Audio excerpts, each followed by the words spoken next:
Got it. But I will say I am digging OBS.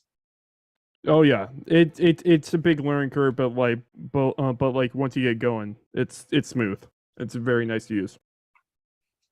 There's that. Now, can I right click? Yep, open link in new tab. Yeah, no, I mean OBS has been pretty good. It's just dang thumbnails, man. Has That it been stuff.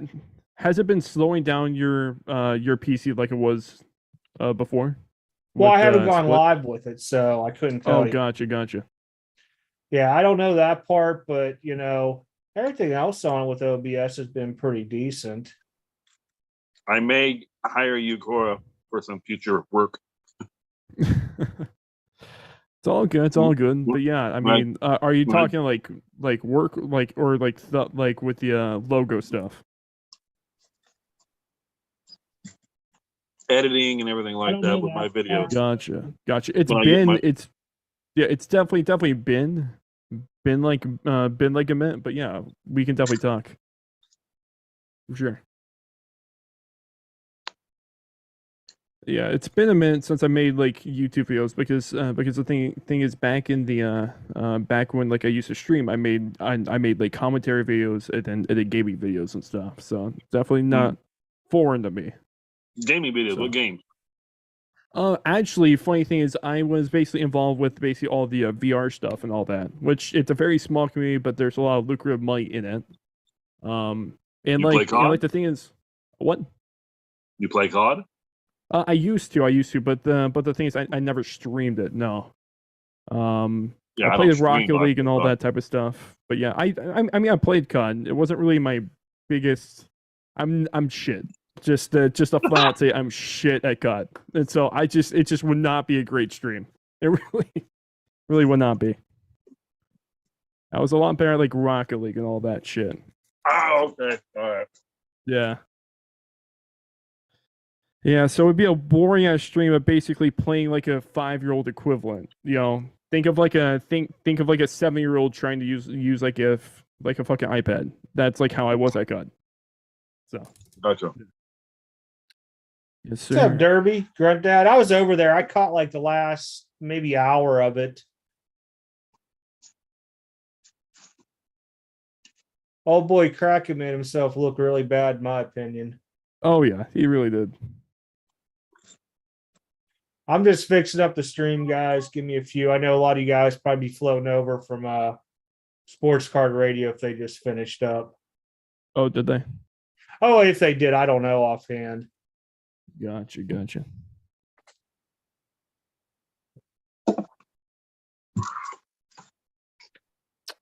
Oh man, that stuff was funny though. I mean, the Grunt Dad, geez, man, Sports Card Dad brought the Monopoly thing, which I was going to send a super chat when I logged in it's about a good point. it, but he ended up talking about it. Yeah, it's a really good point, to be honest. Oh, they're still going.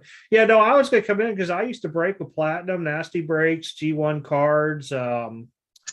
Oh gosh, I'd have to really start thinking back. Those are like my 3 go-to from back in the day. I did break with Blaze until one New Year's Eve. It went all bad. But I will say that I know Platinum used to have a wall, but they were breaking like 200 cases NT and flawless within like the first 2 or 3 days. It was stupid. So, I mean, and I hit big before in Platinum. I've hit big everywhere, but I don't think I've ever hit the big chase card though. Maybe. I don't know. I'd have to think about it.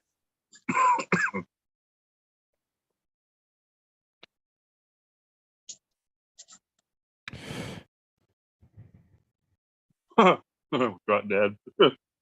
Yeah.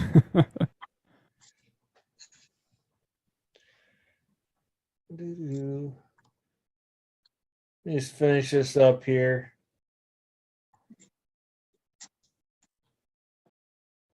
I've actually bought quite a bit of more soccer stuff as of the last few days, though. Also, I will say.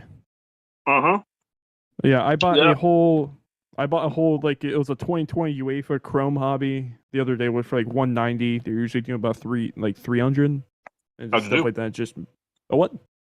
How'd you do? Oh no, I'm not breaking it. Oh hell no. I am not breaking that shit. It's just that the rookies in that set because the UEFA set has so many has a bigger net of rookies. Okay. There's like Pedri, there's Kamavinga, Jude, Makoko, and all of them are basically in there. And so like long term, that's like a crazy box. For reference, the 2019 one, which basically for reference is one with Holland. Mhm. That one's doing about like $900 right now. And there's quote unquote about like 5 different like generational guys in this 2020 set. So we'll see. Have any of you guys had a package delivered to DC Sports either yesterday and today and not be loaded into the dashboard yet? I did too. Yeah. They gave me my account info, and the things I shipped exactly 20. They sent me all my account info stuff, but they have not loaded anything into the like system yet.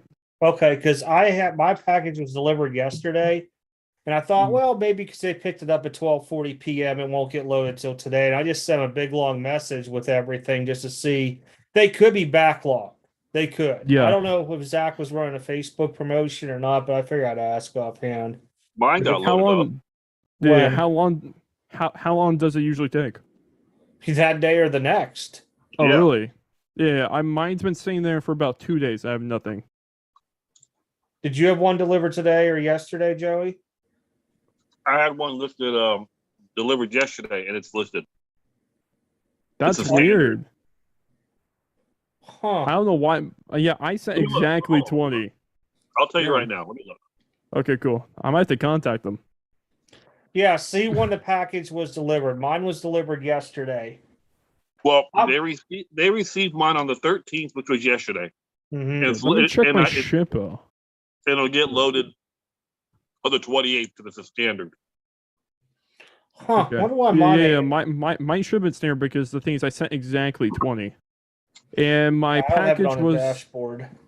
Yeah, and my package was delivered on the 13th. So actually it was delivered yesterday. So yeah. We'll see.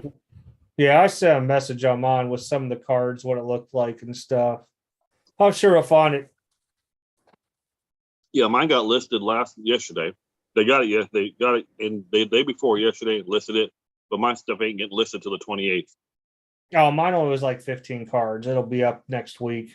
Mine was a standard, so it'll be 2 weeks. Mine was nothing big, few hundreds. That's about it. Who's good to grade right now? I don't know. I mean, to be honest, I've been very, very selective on my grading and what I'm buying. So I don't know. That's a different one there. What's up, Mark? All right, just sold the card. Let's go. Oh yeah. All right. Yeah, Derby. I changed it a while back, man. Good to see you. No, I did pick up a card. I did pick up a card today that I've been wanting to get for a while, so I'm pretty happy. Oh, nice. What was it? I picked up a Dr. J rookie auto. Oh, hell yeah. Nice. Hell yeah. I've been wanting a Dr. J, so I picked one up today. I get you. And those cards really are really hard to find, like autos, aren't they? Well, if you can find a card, I can get it signed for you on my site that I'm on.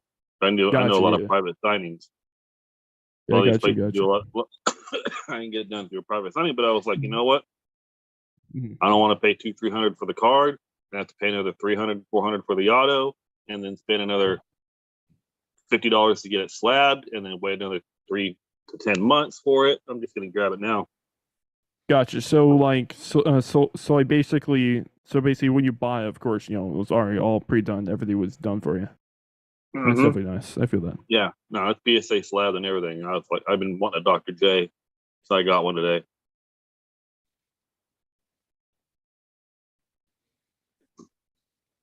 But I've been buying hockey lately. Like I bought a Matt Sundin rookie auto. Gotcha.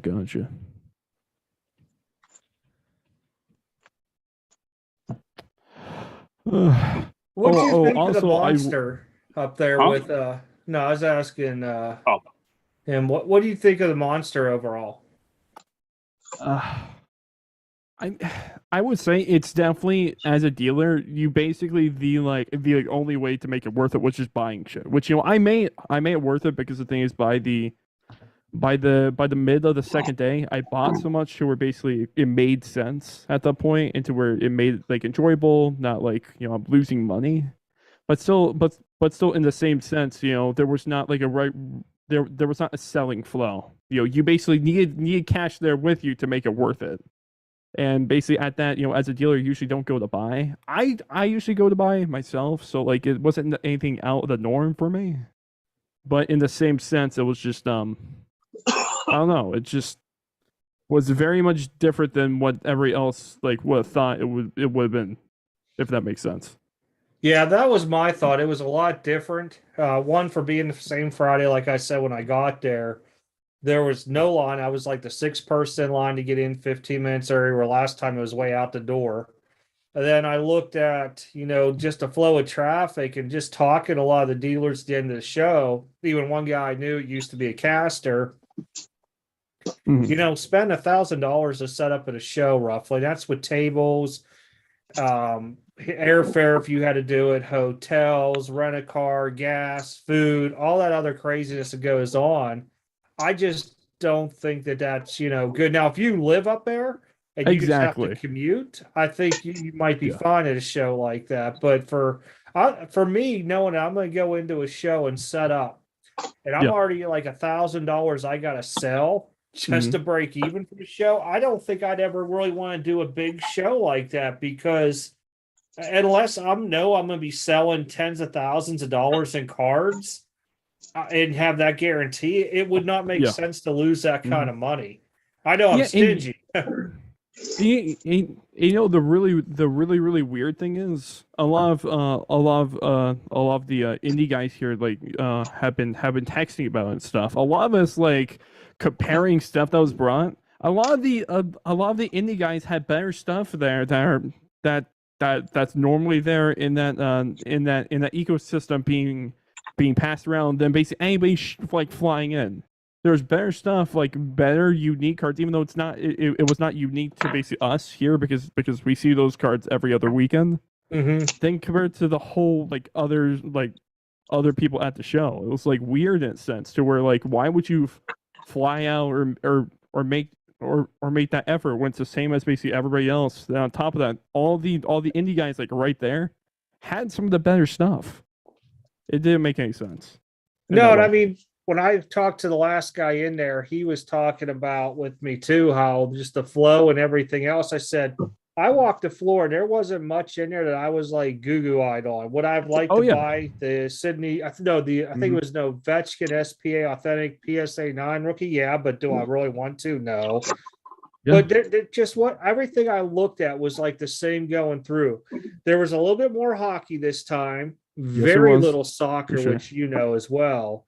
And a lot of just the same overpopulated select, prism, optic, football, basketball cards across the board at the same time frame. Where you were set up at, there was a guy that his back would have been facing you forward, and he had the Luca autos, and there was one that was like, I saw those. He wouldn't move off it. A guy offered, I think, 12 for it, and he's like, no, I'm in for too much. It's going to be NBA season. It's going to go way up. And I'm like, dude, why would you sell it then? Why don't you sell it for $12K, take your loss and move on? It made no sense. And I heard that multiple times going around. The guys that were older were willing to will and deal with you. I would say like the guys 50 and plus, I could will and deal with, or they were already, hey, you looking for this or that? Hey, don't worry about my sticker prices. We'll figure it out.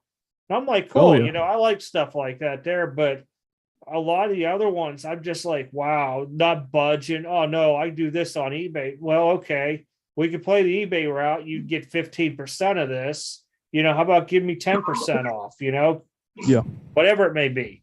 But half of them wouldn't budge at all on it.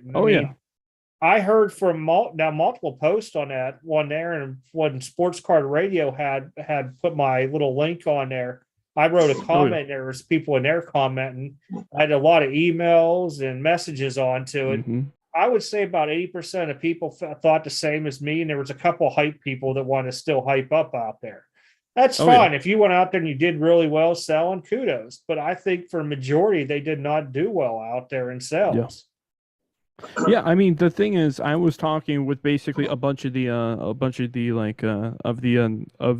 guys by the right side of the entrance there and stuff.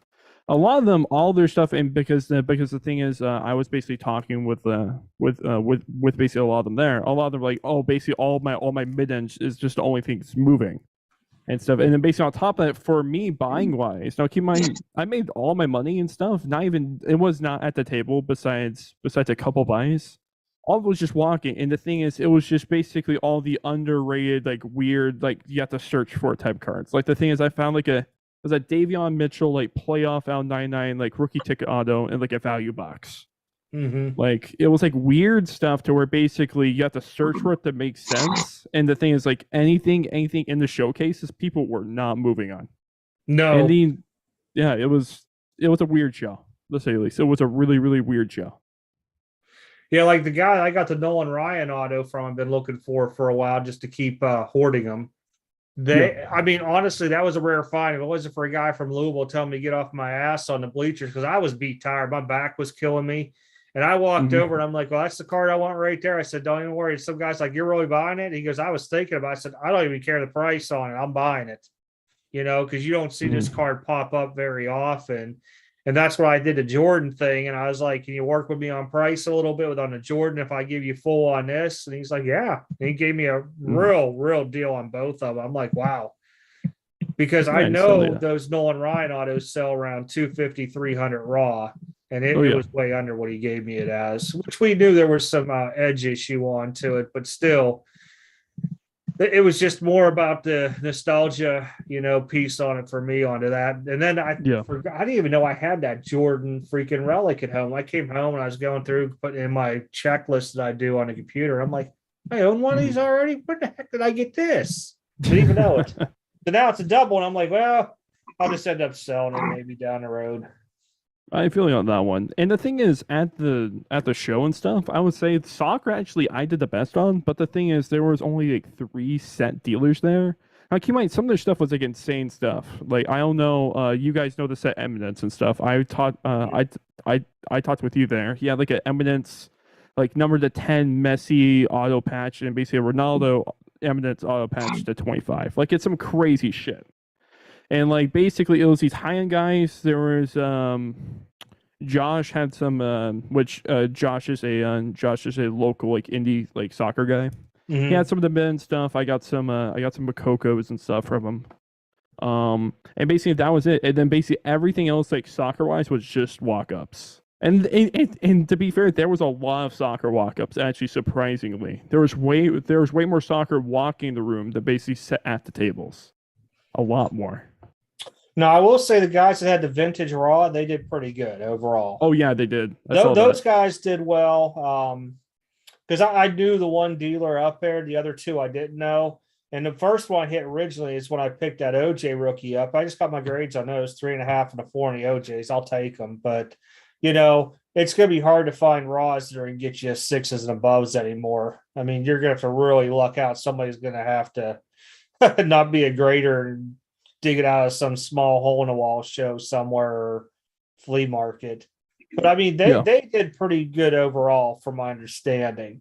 But a lot of the other guys that I knew that were from the local shows and stuff, they're like, it was not good at all. It was not what it was hyped up to be. And I told him, you really can't blame the promoter. The promoter only has to secure the venue and then fill the tables. What people bring and what they charge is not on him. That's just on the dealers themselves. Yeah, I said, but I will give it this time. Like, I didn't think there was carts to wheel you from the overflow lot when I got there. Last time they were floating all over the place, but there was. But the one thing was that concession stand wasn't even kicking food. if that would have been in there, you hold more people in there when you offer food and beverage. Wait, it Now, wasn't there was even running beverage. food there. What's that? It wasn't even running food there. No, well, they did hot dogs at like 4 in the afternoon, but they were like $3 for a hot dog. Last time they did Chick-fil-A sandwiches in there, which were a killer, but I mean it's $6 a pop too. You know, yeah. I mean, honestly, I was thinking about DoorDashing it with a couple guys up there, or having like It's a way smarter idea. pizza delivered, but I didn't know how well that would go over either. Yeah, honestly, I don't know. It was just like I've been now keep in mind being a dealer there. I brought all my food and stuff. Like I brought water and I was like all set, like going in. But it's crazy to know that they do even have like adequate food there because the thing is last time they did, if I remember right. Yeah, they had Chick-fil-A sandwiches and hot dogs, and I think that might have been it. But those Chick-fil-A sandwiches, they couldn't even keep them in stock. People were grabbing them constantly. I just sat there and I was like, man, that kind of sucked on that piece for me. I mean, other than the drive there and back, and really not like, just seeing it as what I thought it would be. I guess my expectations was how it was last show, but I said it's probably about 20% less type deal, and it really was a lot lower. I mean, there were nice cards there, but like I said, most of it was all overpriced. People didn't want to budge. But just seeing the same stuff from table to table, and even autograph wise, I was just like, I'm sick and tired of seeing Luca autos right now. I'm just like, wow. Between that, Aaron Judge, and oh god, there's so much Aaron Judge. Oh my god, there was a lot of Pujols out there too. And I'm trying to think who the other one was that I saw a ton of. Well, I got a Judge coming back though. Well, it's not like it's not like you bring that to a show just like every else, because the thing is, keep in mind that was like fresh, like a couple of days before Aaron Judge became the record holder for the American League, and so basically everybody was just on the rush to sell their Judge at the show, and it was just. There was way too much. There was, unless you had something rare of him, I wasn't going to move. Exactly.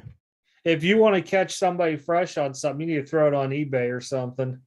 Exactly. Bigger market for it. Honestly. It just didn't make any sense half of the show. Now, some of it did.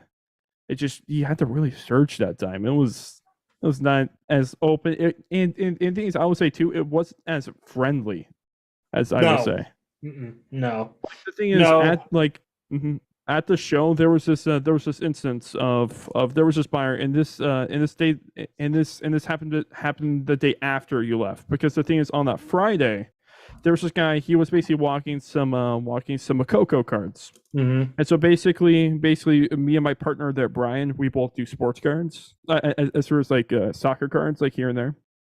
And so basically, he brought like 3 different Makoko cards, and all that stuff, and basically showing them off, like while basically we're at this different table, and we're basically looking at them. He's like, yeah, I'm not really interested in these. I probably would want to offload them. I'm like, okay, cool. Like, we'll definitely offer on them.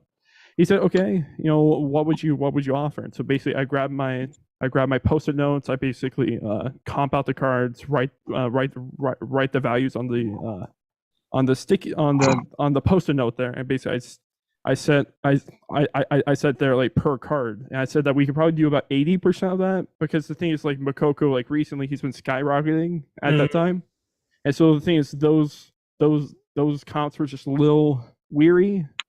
Especially because there was one. It was a pink mini diamond, number to 175. It was a PSA 9. And so we value a certain number, and the guy's like, okay, I'll think on it. And so basically, he left and he came back the next day, and then basically he's like, yeah, here, I looked over the cards, and he said, oh well, I'm fine on those 2 numbers. But basically on the other number, I'm fine. Now keep in mind, we wrote like 120 on it. He put like 220. Like, it was way off. It was, he said it was based on this comp all the way in like it was like 5 months ago. Now keep in mind, Blues recently out of like 150. they recently did about like 140, and the blues are numbered to 150. It's a true blue, which always does better if you guys know like Bowman stuff. Yeah. And so basically, I'm like, yeah, it just the blue sales he can't. But he's like, that's not the same exact card. I'm like, the parallel doesn't even match. Like they're different levels. And then the thing is on top of okay, but he said okay, but the thing is, I'll take your offer on these cards then.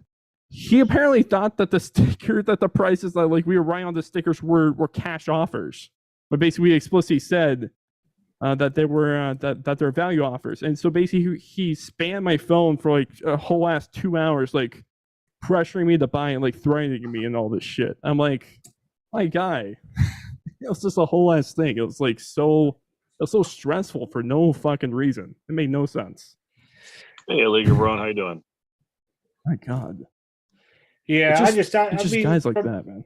From the shows from March on, I want to say it was, they've just been really filtering down. I've seen more dealers not no-show people now with empty tables.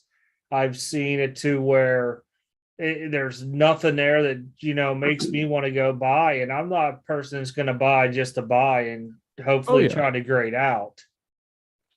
I think too, a big thing though too, it's a fact of people working with you. And the thing is, people are so like hardened to their prices and stuff, and they're not willing to take any loss. It's the most insane thing I've ever seen. Like these guys are like holding on to their PSA 10 like base Luka rookie cards, and thinking that they'll always go up in value. Oh, I mean, even the foot traffic across all these shows have been lower across the board. But I mean, when I look at it and I see something, say my card's $100, right off the bat, I'm thinking $90 onto it because I still got to cover sales tax because of my licensing. If somebody says, well, you'd only get 15% on eBay, the counter is you still got to pay sales tax and shipping. So 10% is being very gracious, onto it. If it's something that's high populated, I'll move it at a lower price. But what I get a kick out of is that you'll have $1,000 card, and that's just like the average. But somebody's going to come out and be like, well, it's sold for this low amount here, even though there's 5 sales after, a lot higher. And then they still want to take 20 or 30% off that. I'm like, dude. Yeah, it makes no sense. This ain't the flipper's paradise anymore, guys. I like to sell and move cards, but there comes to a point where I say, no, I don't need to move it for that price. And I mean, if you walk the room at a smaller show and you know what you have compared to everybody else, that's how you have the dealer advantage is what I call it on to it, because nobody, they go elsewhere that, hey, they could sit there and say it's sold for this on eBay. Well, go ahead and buy it on eBay if you want it. I mean, I gave you 10% off. You feel free to go on eBay and buy it. Maybe you can get one lower. Maybe it doesn't come in the same condition as mine. I mean, there's a lot of what ifs onto it all. This is your chance here. You're getting to see the card live and in person, and you're getting 10% off. That's gracious. I mean, the 20, 30, 40% off stuff, you're not going to see that unless it's that overpopulated crap. Exactly. 916 Collectibles. I think with it too, with basically all this stuff is like with the new age, the flippers, which I'm kind of part of. I've been in the hobby for like a long time, but the thing is, flip wise, I've been into it recently. The only true way as of late to really flip stuff is to find like weird like underpriced stuff in like value boxes and that type of thing. Or it's just buying super, super unique stuff to where basically there's no relevant eBay comps. No, I mean, that's the only stuff I've seen. If you're finding like bat barrels and guys that don't sign a whole lot and stuff, you're good on stuff like that. Exactly. What's up, Teddy? But I mean, when I started looking at all this other stuff, I mean, if I went to somebody's table and I wanted to buy 5 $200 cards, each, and they say they don't grade at all at 1,000, I mean, I'd probably offer them 900 to give me some wiggle room by grading onto it, and most guys will jump on that. But when I go to a table and I see like 90% of your stuff's graded and the other stuff's not, I'm like, whoa, why is this not graded? Exactly. Now, granted, if it's a brand new card, it just came out, I kind of got it. But otherwise, if it's not being graded, why is it not graded? It makes no sense that you just get this, and stuff like that. And there, as soon as you take off that front cover or the one touch and you look at it, you're like, yep, this is why. The surface is all, dinged up. The corners are, I would say though too, like I'm a very small minority. I mentioned this before, with y'all, but the thing is, like me, I'm so picky when it comes to grading cards and spending money on grading. I don't send stuff. Like the thing is, like I have a perfectly pristine like Edwards like parallel like prism like rookie stuff. I just don't send them because the thing is I'm nervous about just spending money on grading. Like I'm that like picky. So to the point where it probably will PSA 10. I've had people check it over. I checked it over 5 times over. But the thing is, it's just like there are certain people like me though too that will get nervous. Now keeping my hand over fist. It's normally that way. Give me 2 seconds there. Zion hurt again. Yeah, I seen that. He sprained his ankle or something. Game 1. I just laughed at it, Teddy. I just laughed. Everybody's like, "Oh, Zion, bye." Okay. I got out of that shit. I got out of Zion this year. Actually, I got rid of that. What I have, that Revolution auto out of 10. I got rid of that in the Burrows and everything at the Super Bowl. Yeah, mostly I just been doing soccer and hockey, guys. Just so everybody's tracking. I mean, I still buy some stuff that I'll find elsewhere, just because it's numbered, it's something cool that I like. But I'll be honest, I come to the show, I'm not buying just to buy, unless it's some crazy deal that I can't pass up. Now, don't get me wrong. Yeah, I walk up there and I see a Zion auto for $400 raw that I know is going to grade out. I'll be like, done deal. And it's, it's going for 600 raw. I'll take it all day long, but not there. I pass on so much stuff anymore. makes sense. It really does. Oh, SPF grading is hard. I mean, it's like it's like shooting a gun. All right. You either got it or you don't. Not everybody's going to go out there and be expert at it. Not everybody can be a sharpshooter, and many people might become marksmen, but there's a lot of people who are unqualified out there. If Grunt Dad's still around, he knows what I'm talking about. Grading, not everybody can do it out there to look at, but at the same time frame, I do agree that grading with the cost and the value of the boxes and the cards and stuff, it's really hard to do now, because whether you got a good eye for it or not, you still have to go out and buy the card raw, then grade it, cross your fingers, and hope it grades out well in the long run. And see, that's one of the examples I was trying to show people early, is that I try not to send just 1 or 2 cards into PSA. When I do it, I like to try to send them 5 to 10, even at economy level. But say 4 out of my 5, I have a very good chance, strong 9s, maybe 10s. That other one might be rough on the border. But if all my other cards, say 4 of those ones, all 10, that one gets a 9 or an 8, I'm not really upset. That's just my method and my methodology to make myself feel better at the end of the day, that if that one card doesn't do well and it breaks me even, I still made money on the others. But I just, right now, I'm at the point to where I am very, very selective. I've been selective for the past year and a half, and it's just even gotten worse now, to where a lot of stuff just doesn't excite me. I think honestly, I'm just going to be opening up a lot of hockey and soccer. Yeah, the thing is for me, just anything, even if it's like the Edwards example. I'm into the card for only like $45. It lasted about 110. It's like, it just makes perfect sense to grade, but it's just like me, even though like I know it looked perfectly fine, centered, all that stuff, checked over the surface, the edges, all that corners and all that stuff. It's just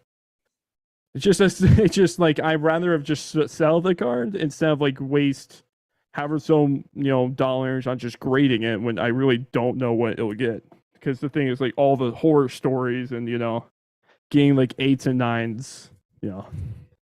I have the world's worst eyes.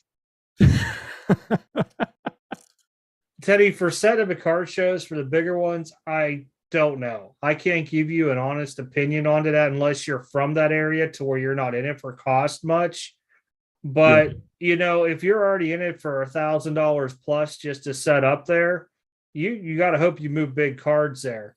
Now, for me, setting up at the local shows that are like 50, 60, 70 tables and stuff like that, my thought is that I'm already going there to set up. I'm also bring my stuff along to sell, and I still get to walk the floor at the same time frame.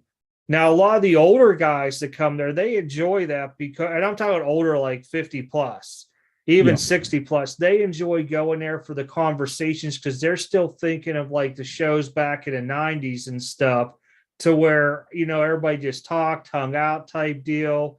So I kind of get that with the older guys because they want to get out of the house. They want to go do something, it's their pastime, their collection, their being a dealer, whatever. But for a lot of guys that are going there setting up and are just having a whole row of like a whole 6-foot table would have let me rephrase it, $1 to $20 cards. I just don't see why. I don't. And it's all stuff that I can go down to my local Walmart and buy freaking retail out of and get the same exact cards. Maybe I can get out of it, but it makes no sense to me. Maybe it's popularity. Maybe they want to be something. You got to think social media is huge. Everybody's all about those numbers. How many followers, subscribers, I don't know, whatever else they're calling out there there are that you have. I think with the dollar bucks stuff too, like there's two sides to the coin there. Like you're saying, like the social media stuff, but to be honest, if you're selling dollar box stuff, you're not gonna really do as well on the social media stuff unless it's like unless you have showcase stuff like there with it, because that's what people like watch your stuff for if you're like at shows and stuff. Then on top of that, where's your allocation coming from? How much are you into those cards for, and where did you find them? Because the only way to basically get that set like allocation to where basically you have so many boxes to basically pay for itself is that basically you buy collections for a really good margin. And it's sometimes hard depending on the place that you are, the connections you have. Now, some people do a great job at it, and I applaud them. Like, it's hard going through that, having the patience for that. But also, many people, there's just not that many like availability of the ability to buy collections like that, let alone be able to make a profit by selling a card for like $1 that somebody would even pay $1 for.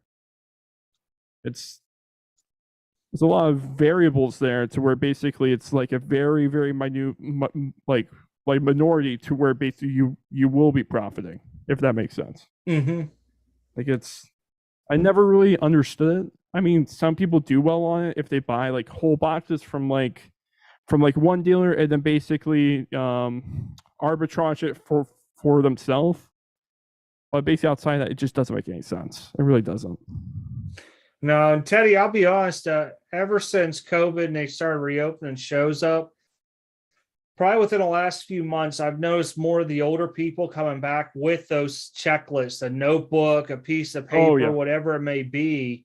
And they're actually asking, because I have a couple guys that have been asking me if I've opened product up, if I have any of the base cards, because they're trying to build sets. Normally, they go through my dollar boxes and buy stuff. So a lot of times I'll just put like a 200 to 500 count box together if I still have the stuff and give it to them. But there still are, but they're older people. I have not seen anybody probably under the age of 40 that has come up to me saying they're trying to build sets, unless it's some kind of like 50 color coded unicorn rainbow, but pure set builders, not many. Oh yeah. And I was surprised there was older guys that are still building the newer sets, like Topps Chrome Platinum was one, Topps Chrome and stuff like that there. And I told him, I said, listen, here's my number and stuff. If you're building the sets and you need stuff out, let me know and I'll put it aside. I'll just bring it to the show. You can look through it. You can take it all if you want. I really don't care. You can trade with your buddies or whatever. Yeah. And the thing is, I would say too, with specifically Topps Chrome Platinum, it's been nice with that set. Like basically I've seen, there's tons of Hall of Famer autographs in that, and so basically that's like definitely reinvigorated like a certain section of the hobby for sure. And then the thing is going on about people like searching for stuff at this point. I basically on my phone, basically my scanner, I basically everything preloaded to basically go to my specific Google Drive folder, and basically I'll go in, I'll basically just just name the player on both, like on the front and the back. And so basically I know at like at the table I'll basically have most of my cards here, but basically behind the table there. And so basically I'll search like here, I'm looking for Devin Hester. I'll just search Devin like Devin Hester on there, and basically if I have it, it'll pop up, and I'll grab it out for him. It basically tanks that nowadays because like all these set people are starting to really come back, which is a nice thing to see. It really is. It's a good part of the hobby instead of just like the flippers, like always 24/7, for sure. Oh yeah, I mean the whole flipper thing, like Tay just said in the thing. I mean, that's been a narrative that's come out here within the last 2 years, really. The word flip. Oh yeah, and that was because of all these guys coming in doing their shoes and whatever else they were in. Flip, flip, flip, Oh, yeah. flip. I mean, I got it's slang slang terminology, probably in whatever that weird Wikipedia, not Wikipedia, I forget what it's called, but they're still going to be around, but there's a lot less of those guys right now. I mean, yeah. like I said, I could tell you on Facebook, in these Facebook groups, these dudes are just unloading. They'll getting rid of their whole collections right now. They're like yeah. $500 takes it all, and they'll throw, show you a glimpse of the good stuff, and the good stuff outweighs all. And the rest, they'll say the rest is all rookies, autos, and relics. And I mean, guys are just pouncing on that stuff left and right.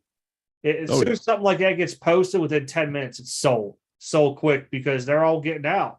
That means less foot traffic, less people out there.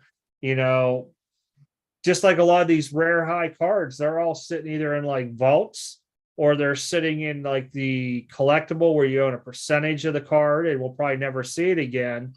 And I was trying to get the one guy to give me a little more information, but there's a couple, I don't know what you want to call them, like fractional companies out there. So say I had, I don't know, say I had the Zion 101 rookie logo man. I could sit there and consign it out to them. And we'll say I want to withhold 40%. Say that's max to let me hold 40% of that card in shares. The other 60% gets sold off out there to whoever's out there. But you have to have a 70% yes rate in order for that card to be sold or transferred. Yeah. Some of them allow you after 90 days or 180 days to sell your fractionals off through their website and make all their fees and stuff like that there. My thought is this. So if I had the Zion 101 rookie logo, man, I'm just going to call it $1 million card. I don't know what the heck the thing was worth at one time. Yeah. So I keep 40% of it. So I right now would be like $400,000 only on that card I would get if it's sold. But by me fractional off, I already got 600,000. So Zion flops, I already got 600,000 for the card. If it drops down to 100,000, I could say no. Or I could wait till it goes down to 600,000 and be like, I'm going to buy my own card back, whatever it may be onto it. But I'm not a favor of somebody who gives the card in owning a huge chunk of the fraction, because basically they're saying, I have no faith in this card. And if it drops, I'm already going to get 60% value from all you guys buying fractionals into it. And I don't know, it doesn't have to sell until I say yes, because you can't get to 70% without me. Yeah, it's like Logan Paul's one. Basically, he bought the PSA, I think 10 Pokemon of the Illustrated card, which is like the number one card that basically you can get. Oh, that one he flew the New Delhi for, or whatever it was. Exactly, yeah. Okay. It's from an artist contest and stuff. And basically, there was only about like 40 of them made, and basically on top of that, like barely any of them like grade well, and there's like one PSA 10. It's like the coveted card in Pokemon. And so basically he made a fractional company because basically he got the card and basically a few other assets, which I'm gonna look it up here. But basically he basically set up where basically he owns a majority of the percent, and basically he he sold like 49% for basically whatever he values the card at. Okay. And then basically on top of that, he because the thing is he's the majority owner. I don't know what the terms of service as far as the fractional shares percent wise, as far as like decision making wise. But the thing is, he can basically take it to basically press conferences and all this different type of stuff, and he make all these decisions on the card because he basically owns like the majority of the shares on it. Huh. It's a So really kind of what weird. I was saying then, where somebody Yeah, exactly. the original owner owns a big chunk of it, they're going to get the final say so. Exactly. But if I went out and spent $2 million on a card, I can get 1.2 back by fractionalizing. I'm really only in debt 800,000 right now on the card. You know, or I could say, that 2 million card I could evaluate at 3 million and really rack up onto it. Yeah, because the thing is, I'm trying to remember the final number. He bought it. I gotta check here. He bought it for a certain number, and it's definitely gone down because the thing is, he bought it like a little past where the hype was, but it's definitely tapered off since then. Like Pokemon's been hit hard. Like it's been hit harder than sports cards actually a lot of times actually. So let me check this here. I'm pretty sure it was like $5.2 million. And I'm pretty sure recently, I remember from like a Business Insider article, it was basically valued at now about 3.7. So basically, sold like if you think about it, he probably sold it at. Let me check the amount they sold at. I'm pretty sure it was like 6 million. So basically, he made basically a little bit on that percent. Overall, he still probably lost on the card by like a fair bit, but still in the process, he definitely hedges bets, and basically the non-Logan Pauls that basically bought basically into the card were the most affected. Okay. By the drop, if that makes sense. And if the thing that sucks is if that card drops down to 50% of that value, he still has to say yes into selling it off. The rest of the people either can sell their little fraction off. Yep. And he can sit there and wait 20 years and say there's a boom again, it doubles in price, and then he does well onto it. I got you. Also, a really big the thing is, while basically I was working at Sports Card Investor, I would this was a common thing that basically I would think about is these different like fractional websites. A lot of them actually they're way off market. So there's one called I gotta check. I have it on my phone here actually. Dibs. It was a big like sports card one that basically a lot of the sports card like media people were basically promoting. On some of the cards, they're like double comps, like value wise, like percent wise. And the thing is, like basically, it's locked in that. And the thing is, I always thought like, how does the algorithm figure out like what's trading at? It's not based off like a stock market system where basically the market derived and it goes up and down in a certain way. It's just a sports card collectible where basically you're buying percent of, which is based on like eBay, MySlabs, and all that sales, but it's not going to pull it from that unless it's like a market movers type thing, which it wasn't because it was way off sales. Huh. So I always thought about that because the thing is like imagine playing up like a Jackie Robinson, like a Bowman PSA 5. And basically, you have it listed at this price. Imagine it's listed there for about 25% more than basically what market is. It doesn't make any sense. Like some of the stuff is really, really weird in that sense. So really basically saying like if I own the Nolan Ryan PSA 10 rookie, which is rare, we're going to say it's valued at $500,000. One of these fractional companies could have it listed at $1 million because they're fractioning it all out. And realistically, when I'm giving in my money, I'm paying for double the price of what I should be paying.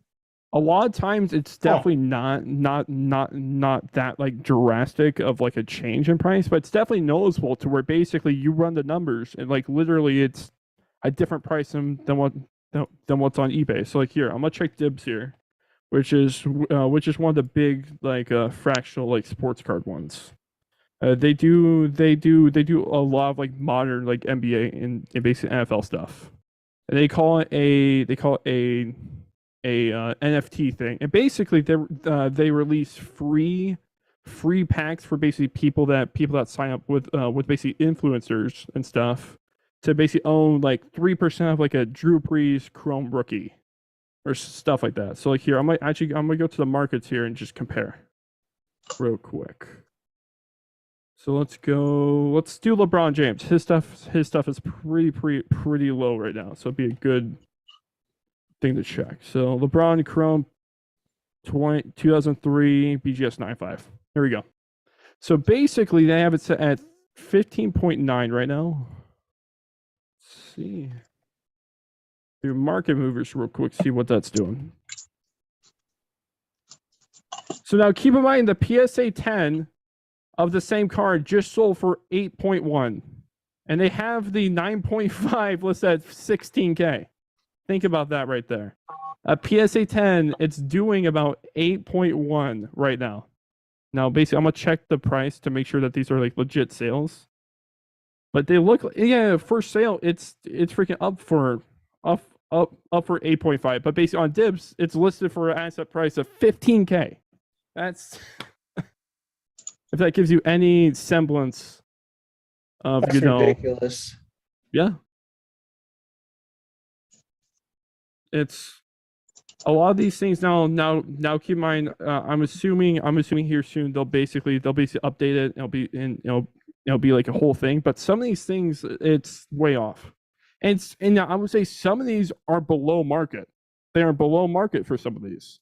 Like I remember there was a Clemente that basically I bought some fractional shares of. Now keep in mind I bought before basically I knew what I was buying into. Okay, no reference here. Okay. PSA 10, the base LeBron, it's doing about like I said 8.5, but for some reason they have the base one at 7.5 or 7.4.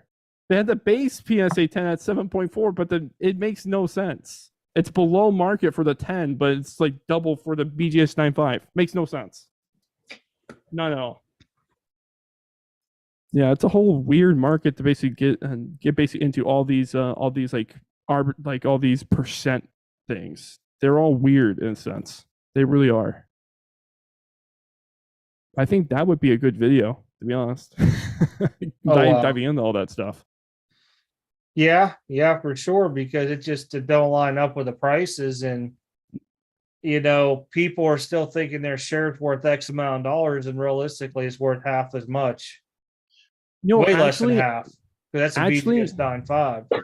Actually, a very, very, very interesting thing. I would compare it to like sports betting because basically actually some books give you better better rates and stuff, but the thing is most people don't search because they assume that that's the lowest that they'll get, like the best rate that they'll get, but it's not. Like many different books give basically different payout percents and all this different type of stuff, but it's the same with all this fractional stuff. You should actually shop it around and check and not just buy without thinking. It's a whole interesting concept that I've been kind of pondering over for like a little bit for sure. I was searching through videos last weekend after the show, and I came across a Mr. Beast video. And this is good. So a while back, somebody that was in one of Gary Vee's secret meetings that they called his secret Zooms originally, they kind of spilt the beans. Well, I saw that. So Mr. Beast was on somebody's podcast or YouTube channel thing, whatever you want to call it. He's a comedian, I think. Well, he was like, yeah, Gary Vee woke me up one night at like 2:00 in the morning. He's like, hey, we're having a big old like millionaires club type deal. And he's like, okay, so everybody tunes into this Zoom. And he's like, hey guys, this stuff's coming out. I don't know if it was an NFT or V cards or whatever the heck it was. He's like, you guys got to get into this stuff. It's going to explode, blah, blah, blah, blah, blah. And Mr. Beast is like sitting there talking with his buddies because they're like, you're like, who the hell is going to buy this stuff? Actually, the crazy thing is here. I don't know if you saw this interview. It was like a couple weeks ago, but basically people connected to Gary Vee like sports card wise, he had a very similar it was a group text for sports cards. And so basically it was for like it was for the initial like LeBron Chrome boom. Basically when Gary V was first like pumping up cards. He told the group chat and all that, like here, like LeBron, and then basically after that, he basically announced it through his video stuff and pumped up. He had a very similar thing with specifically sports cards, like sports cards also. It wasn't just like NFTs and stuff. He did the same thing with sports cards. I had to search for the podcast, but like he's it was said verbatim. But see, if we did that with stocks, next thing you know, we have insider trading and all this stuff. Exactly. And you go to jail. The thing I thought was funny with Mr. Beast was, I guess they were all like trying to chit chat, and Gary V's like, "Hey, shut the fuck up," and he's like, "Whoa," everybody just shut up because Gary V's talking, And I guess Mr. Beast said that everybody that did get into it made some money onto it and stuff like that. It made me really start thinking, because now I've heard this story 3 different times. One from Mr. Beast. I mean, he just gonna come out and say it. He don't care. But it was to him more of a funny conversation. He gets this phone call from Gary V at a weird hour. They all log into this meeting thing. Gary V's trying to, talk up something. And half the guys are like, "Man, this is stupid." Gary V's like, "Shut up. I'm talking. Listen to me. You guys want to make money. It's how we're going to make money." So I just sat there and I thought about it. And I'm like, if this is going on so much with people that have heavy cash flows, this could happen anywhere in any kind of, if you want to call it market, hobby, whatever it may be. Oh, yeah. It's unregulated, and they can take over on that stuff. And I'm just wondering, to what point when this stuff's being talked about by people that were in these meetings, is it going to be looked at by the government that, this ain't right? We got to add some type of law regulation to it. And it screws over the pure collectors out there that love doing what they're doing. I find it. They basically, I mean, I'm not going to lie, he made me a lot of money, and I wasn't part of no dang secret squirrel meeting out there. Anybody was in it for a while and had this stuff, they made tons of money if they were smart and they didn't, go blow it on dumb stuff. All the newer people came in. I started thinking about how many people had money that, started doing these referrals. Hey, you got to listen to this, and this, and this through this pyramid pipeline of communication. Millionaires lost money, and how many of them are ticked about it? The really interesting thing is, it's funny. It's funny with that because of course he has that same stuff with basically sports cards, which nobody talks about. And basically it was basically talked about in like a recent podcast thing. And basically on top of that, I find it so freaking interesting that they just changed the tax code for basically like low end sports card dealing, which basically I'm a part of, which I love being in my section. I don't like buying outside of my means. I love the cards I buy. I enjoy them for basically what they are. I make sure I'm not dumb with basically with what I'm buying. But basically in the same sense, now those people need to pay taxes like in a certain percent, which doesn't make sense as much compared to somebody who's making X amount of money. Well, basically on top of that, Gary V can do basically all this influence stuff, which basically if it stocks basically the trade commission and basically the SEC would basically all look into them. And it's so ironic. It's frustrating, but it's you can do it right now. That's the thing is with basically how the market is right now, you can do that. I mean, some of these guys were bidding against each other, so I mean they didn't know that. And you gotta think that's kind of like pumping their own stuff up, but they had no idea. Hey, I told my buddies, look at all this money I just made. You're like, oh, I'm getting in this too. Next thing you know, they're on eBay Battle, and you start seeing all these prices rise, and they're like, who's next? Oh, just listen to Gary V. He'll tell you. Look at his Twitter. Oh, guys, look, everybody chase Luke. Everybody chase this guy. And stuff like skyrocketing. It made no sense for as long as it did. And I think the reason why it went so long is because the flow of information started with a smaller group of people with money and it exploded out. And it just kept rolling. People are like, hey, we can keep on milking this for every dime it's worth. And now we're going to have to wait. I really thought like next year, 2023, we were going to see a lot of this stuff come down. And now that I'm looking at it with the Fanatics and Tops things, what's going on with Panini, I don't think we're going to see it now to, mid 2024. And I agree with a lot of guys that made comment that I think the National is going to start decreasing in size too, but it's still going to be the one show once a year everybody wants to go to. Versus like if Dallas is running monthly, I don't know if they are, they need to start looking at doing it quarterly and not running against like, Tampa or Chantilly or whatever the other big shows are. They're running bi-monthly, I think. If you're East Coast versus West Coast type deal, but those big shows, they're going to start draining everybody. I mean, look at the weekend, the Monster. There was the Vegas thing was going on. There was another show somewhere else that had something like 200 or 300 tables too, and I can't remember. Funny thing is, there was also a pretty decent sized show also basically in basically Indiana. Also, there was a second show going on the same day, and apparently that show, it was like a 45 table show, and it was doing pretty decent for a 45 table show, and that's also drawing people from that specific area and stuff. And it's crazy with the Gary Vee stuff, because the thing is, I remember with him, he basically made like a call. I'll just say that basically he made a call to basically buy Luca prisms and stuff, and basically stuff skyrocketed. He sold off, and I think it was like 2 months or 3 months later, he says, do not buy the prism base. The pop's way too high. Buy the stickers because that's where the low pop stuff is, and the soccer culture's there. And then people started buying all that stuff up because the thing is, it was so cheap at the time. It multiplied on basically percents for like a week. Yeah. And stuff. And the thing is, those small like regular like cards are basically easy to basically obtain. It's so easy to basically pump it up in a sense to where basically everybody's buying them up and storing them to a sense to where it artificially inflates it. It's scary in a sense. Well, I mean, if you were part of that, whatever people want to call it originally, and you were all buying that stuff before to, release the tweets and stuff like that there. Oh, yeah. All you do is sit back a couple weeks and let that stuff saturate and be like, oh, I'm doubling, tripling my money now. Time to get out of it. Exactly. And also going back to it, the third card that basically I checked here after we were first talking about the Dibs thing, it's a PSA 10 silver rookie field level Patrick Mahomes on Dibs as about 5.8K. Recent sales on it.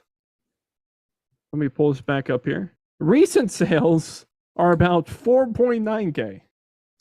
It's just the thing is, it just doesn't make any, and the thing is, like, percent wise, it's still not crazy far off, because it's 4.8.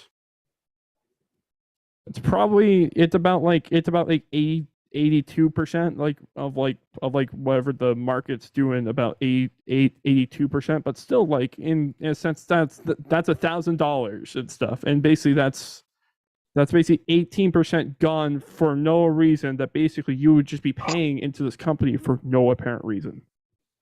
And I'm sure you got to pay transaction fees with the company.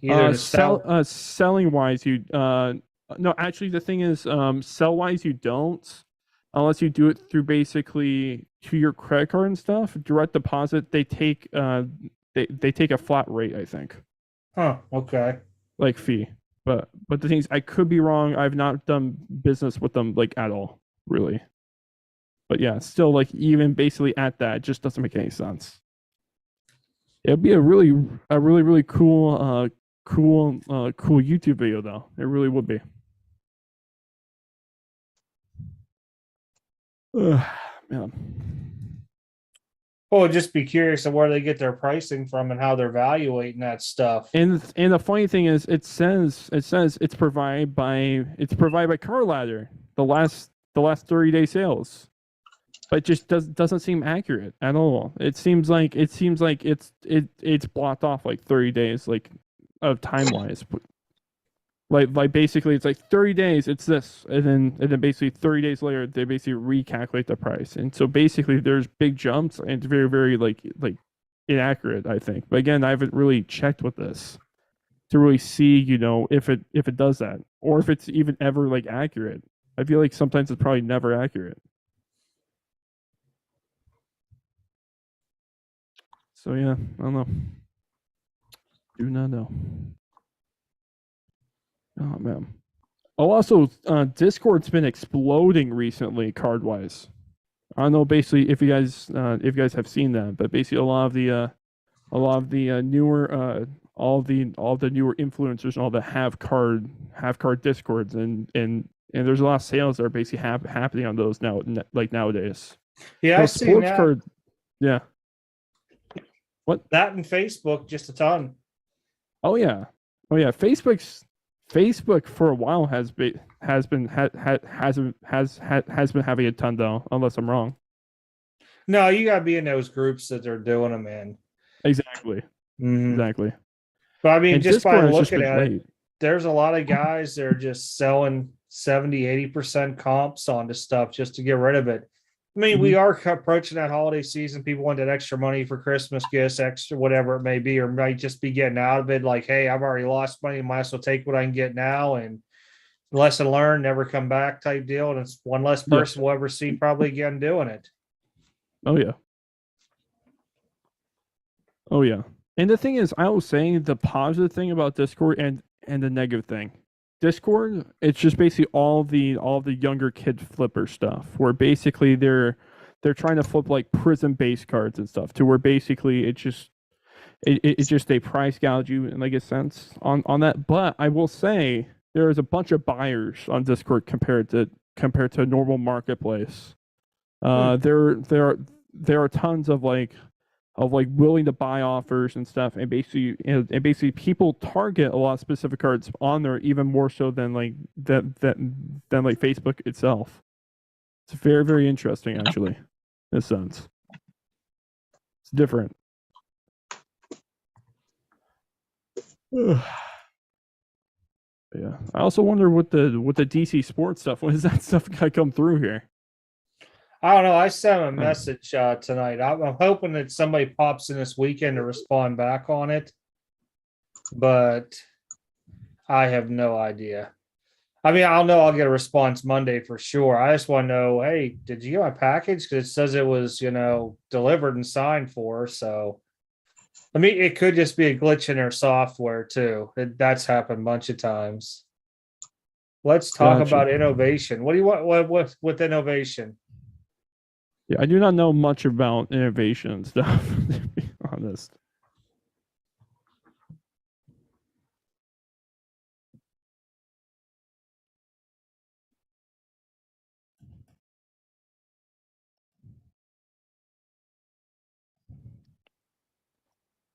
I mean, just if you really think about it, I don't know, to have success, if you're talking about innovation with success of an organization or hobby or whatever you want to talk about, because I mean, we use the word innovation a lot in my work. And the way it is how do you make it successful again? Successful is you got to take a back door to a lot of this stuff. One, production's got to go down low. Second, if you're looking at the card show piece of it all, you can't be running multiple shows per weekend, dividing up a small community. It's not like we're some huge community out there. I mean, it's bigger than what it was at one time frame, but people aren't going to travel multiple shows on the same day, et cetera. They're going to choose.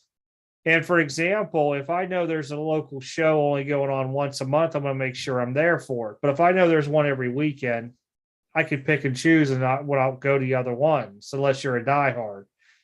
I also think with innovation or success into it as well, we need to eliminate a lot of the parallels of every color of the unicorn, waves, speckles, shimmers, whatever else there is, and just go back to the basics, along with what a true case hit is. If it's a true case hit for hobby only, leave it as hobby only. There's a lot to go with it. Grading companies need to drop down more in price as well, too. So that way you get your registry guys back into it for the price value. People need to stop coming up with more grading companies because it's just going to falter. It's just not there.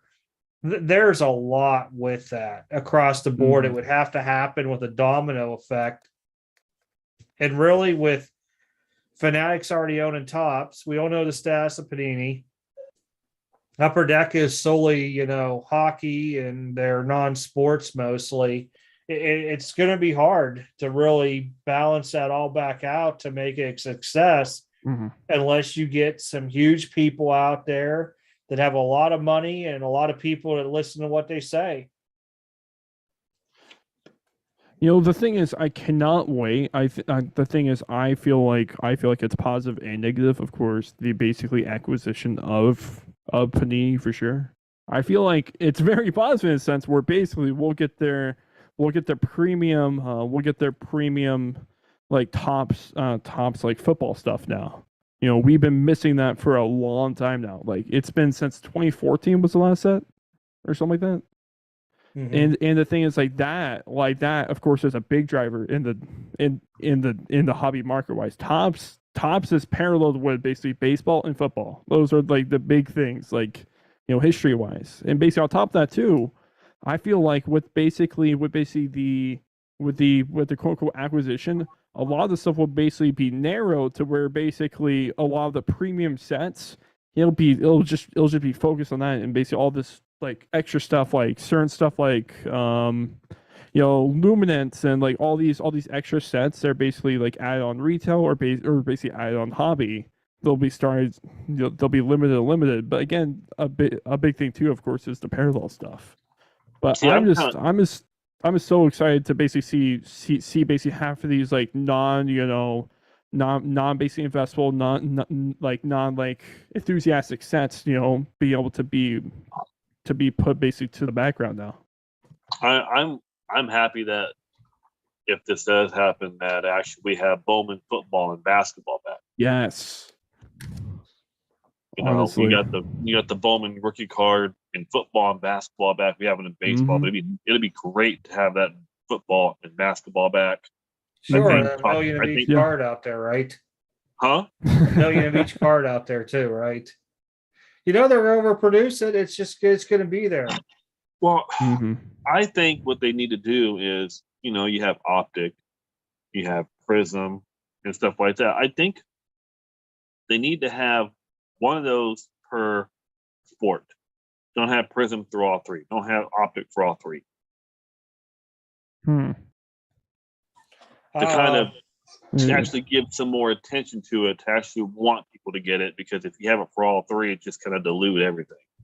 I say you eliminate half of the dang sets like Luminance and stuff like that there, and you do. Yeah. If you take off 10 to 15 of those sets and stop making 16 variations of T-Mall and Choice and retail, and this color goes in this one, this refractor, and this one, you'll be fine. Yeah. But I also think that they need to improve both goods and services out there. So goods is in their product across the line. They need to improve how it's packed, how it's handled, how it's tracked, even so it just takes out all the superstitions or people are, getting loaded cases, loaded boxes, because there's a lot of people out there that are getting that put against them right now. At the same time frame, their service, as in customer service, needs to improve too, to where they're able to handle what they're doing. Get rid of freaking redemptions. It's the stupidest thing out there. If you have a contract with a player and you can't get that autograph by then don't pay them. Tell them we don't want your services no more. Or hold their feet to the court and take them to court on and sue them.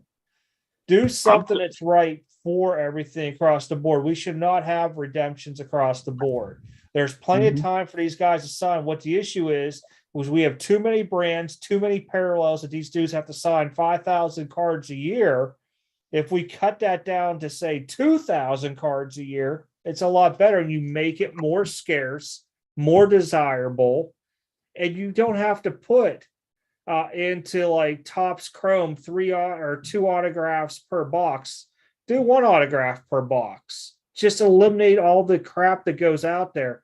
Not every player that's ever donned a jersey or a uniform needs a sign. Rotate your Hall of Famers per year. I got there's certain ones you might want to put in every year, like a Babe Ruth cut auto. I got that. But if you rotate those guys around, you make it more elusive almost like how the Elite Series was with Don Russ. They did 10 this year, 10 this year, and then it just started exploding afterwards. They really have to get people that know the hobby, that aren't just in because they got some 1 million followers or 100,000 followers, or they're just known because of a YouTube channel, Instagram, Snapchat, TikTok, whatever the hell else is out there. Yeah. To actually go in a room with guys that's been in here for a while. Heck, if you got to sit there and say, how much do you pay for your job? How much do you make a year? I want you. I'll pay you that amount of money. You stay at home and you guys have to come up with these ideas to help us improve over the next 5 years. And you get about 10 people in a room that's dedicated like that. You'll get the ideas, but you have to listen across the board onto it. And it's good. It would change for the better offhand. Some of the stuff we might have to revert to back to the old ways it was done in the old ways, because it made sense. It was more controlled. Mm-hmm. If you want to overpopulate something with the base sets, I got it, but make that where people are collecting sets again. Yeah. I mean, when you start doing your high-end products like NT, I got it 3 autographs per. Mm-hmm. But when you're doing like Don Russ or, oh gosh, even Select and Prism and stuff, you got your rookie class. That's a must. First 2 rounds. I mean, except for football, there's too many to come out there. Do your first 2 rounds, maybe a couple select players here and there into it. But then start looking across the board. Okay, these are the vets that we need to put in it every year. Pat Mahomes, Justin Herbert. These are the guys that people are wanting. Tom Brady. Tom Brady's going to be SP auto. We're only doing 25 total autos in this product to him, or 10 autos, whatever it may be. Yeah. But they really need people that know what the heck is going on to make stuff more scarce and to pull it. You can still print the hell out of base if you want to, but make those inserts and the autographs rare like they used to be, to where they're not going to be floating everywhere across the board. I need my 12th round draft pick auto of the Phillies. I will say, I would say too, specifically with the football market. A big thing for me recently, buying cards that basically I believe in, or guys I like. You know, I buy a ton of Rondell Moore. You know, I'm a Purdue guy. He's cheap as hell right now. Like literally, number to 25 optic rookie ticket autos are like I bought one for $15. Like it's cheap as hell. And the thing is, like, only sets like that where basically I will basically only buy like somewhat established things like rookie ticket autos and stuff. Now keep in mind, here and there I'll buy Prism or basically Obsidian autos and stuff. But I usually stick to I stick to like rookie ticket autos and basically that type of thing, because the thing is, Contenders has a long history with basically the hobby here and stuff. And basically on top of that too, it's just I just feel like we need more like established sets. We're basically not basically like every year like 2020 like basically switching up where basically stuff selects going retail and stuff like that. Just you can't be switching stuff up like that to where basically every year we can basically know what we're gonna get. It changes every year. The parallels change. The sets change from like hobby only to basically retail, or sometimes they switch from just retail to hobby only. Very rarely, but sometimes it does. And it's really weird in a sense to where basically there's no baseline, even since Panini's had their exclusive license, to where basically we'll basically expect the same thing year over year. I mean, honestly, with Fanatics, if you think about it, if they had something like this going on to where people were actually been in a hobby for a while, making all these changes, less autos, X amount of Hall of Fame or players into it. If you came into it after 2 or 3 years, you could actually ask the people, okay, guys, we're going to see, we've used all these players. Who else would you like to see an auto of this year into it? And rotate a couple more around. You might every 3 years only see Bob Gibson. Well, I shouldn't use Bob Gibson, but somebody out there, like Darryl Strawberry. Once every 3 years, maybe 1 or 2 products, and that whole thing it has Darryl Strawberry autos, or Canseco or McGuire. But they're in every single freaking product mass produced. It makes, when you pull, you're like, oh, it's Canseco. Oh, it's Ricky Henderson. Oh, it's Mark McGuire now. It's just that bad. Yeah, Teddy's like, I wish they would. Yeah, they do have that. It's called Archives and Archive Signature Series. Exactly. Well, you get rid of that crap. It's gone. I mean, that there would be the ones that would be out of the loop completely. You go back to your basics with tops. Tops, Series 1, 2, and Update. Got all three of those. You break them apart. Tops Chrome is a mixture of the first two series. Then you have a Tops Chrome Update comes out. But with it there, you have your rookie cards that are going to be in there. That's going to be established, but you make your veteran and your Hall of Fame players more rare into it. So maybe where you're only getting one vet and one Hall of Famer per case, and the rest is all geared to your rookies. But by doing that, you have to lower the amount of autos that you're putting out in that product. Yeah. And then you don't put any of that crap in retail. None. That's for your guys that want to get base sets. If you want to get crazy and make like a freaking camo top set, and you can only get that in retail products, so be it. That's the job to go get retail. You can build a camo base set or whatever out there. Yeah. But for autograph wise, if you stick to stuff like that there, to where it's just a rookie cards, and you say, okay, we're going to use these 15 veteran players, or you take one veteran per team, and then you take like 10 Hall of Famers, put them in there. And then you rotate that around between your products too, to where there's different Hall of Famer and different veteran players that you'll do pretty well onto it. You don't have to put Luka as the Mavericks guy in every single thing. You can rotate it around. Okay, so Luka's not in this product. Big whoop-de-doo. That's why it's so cheap. Instead of Luka being in it, you might be able to flip another guy like, okay, Steph Curry's going to be the big guy here in this one. And, whatever else it may be down the road. But I got it with NT and Flawless. You're going to be gearing, if you do products like that and you acquire Panini, you're going to have a little bit more autos into it. But you limit the cases like you did before across the board. And I think, honestly, you cut out, I hate saying this, you cut out every distributor there is out there. You filter X amount to your hobby shops, and then somehow you find a way online to where you could sell direct to people. And that's the only way you do it. I don't know if Dutch auctions is the right way of doing it, or if it's just released at different stages throughout the day or week. You don't say when it goes live, you just throw out X amount of cases, and you limit people somehow with a high-tech bot to make sure people aren't, having 60 accounts on one day. I don't know. I'm not tech savvy, but that would be for a tech person to really figure out. Actually going back to your original point about the about the limited base cards and stuff, and basically on top of that, like mainly focusing on rookies and basic autos and that type of stuff. That's specifically why basically I myself I love Panini One. It's just the thing is, like, that basically when you open that product, now keep in mind at the times and stuff, like price wise and all this, that doesn't make hella sense at all. But basically the product itself, you're basically guaranteed it's a auto of event that's usually a timeless signature, that's 3 different parallels, and that's it. Of them from basically like timeline like events that are basically ingrained in basically NBA history and stuff. Or basically on top of that, it's basically RPAs, autos, and then basically SSP, like certain cards of like rookies and stuff. It was very, very limited. It made basically every card in that box like worth something. It might have been like a shit player and not been worth anything, but the card itself, like the auto, it's sealed. There's a nice patch on there, and then there's an SSP card with it. Like itself, value wise, it very much holds a lot more, and it's very much a lot more enjoyable to basically rip and buy. I love buying Panini One like on basically eBay and stuff, because it's so much easier to basically find good shit of it, because most of it is decent stuff, depending on the player.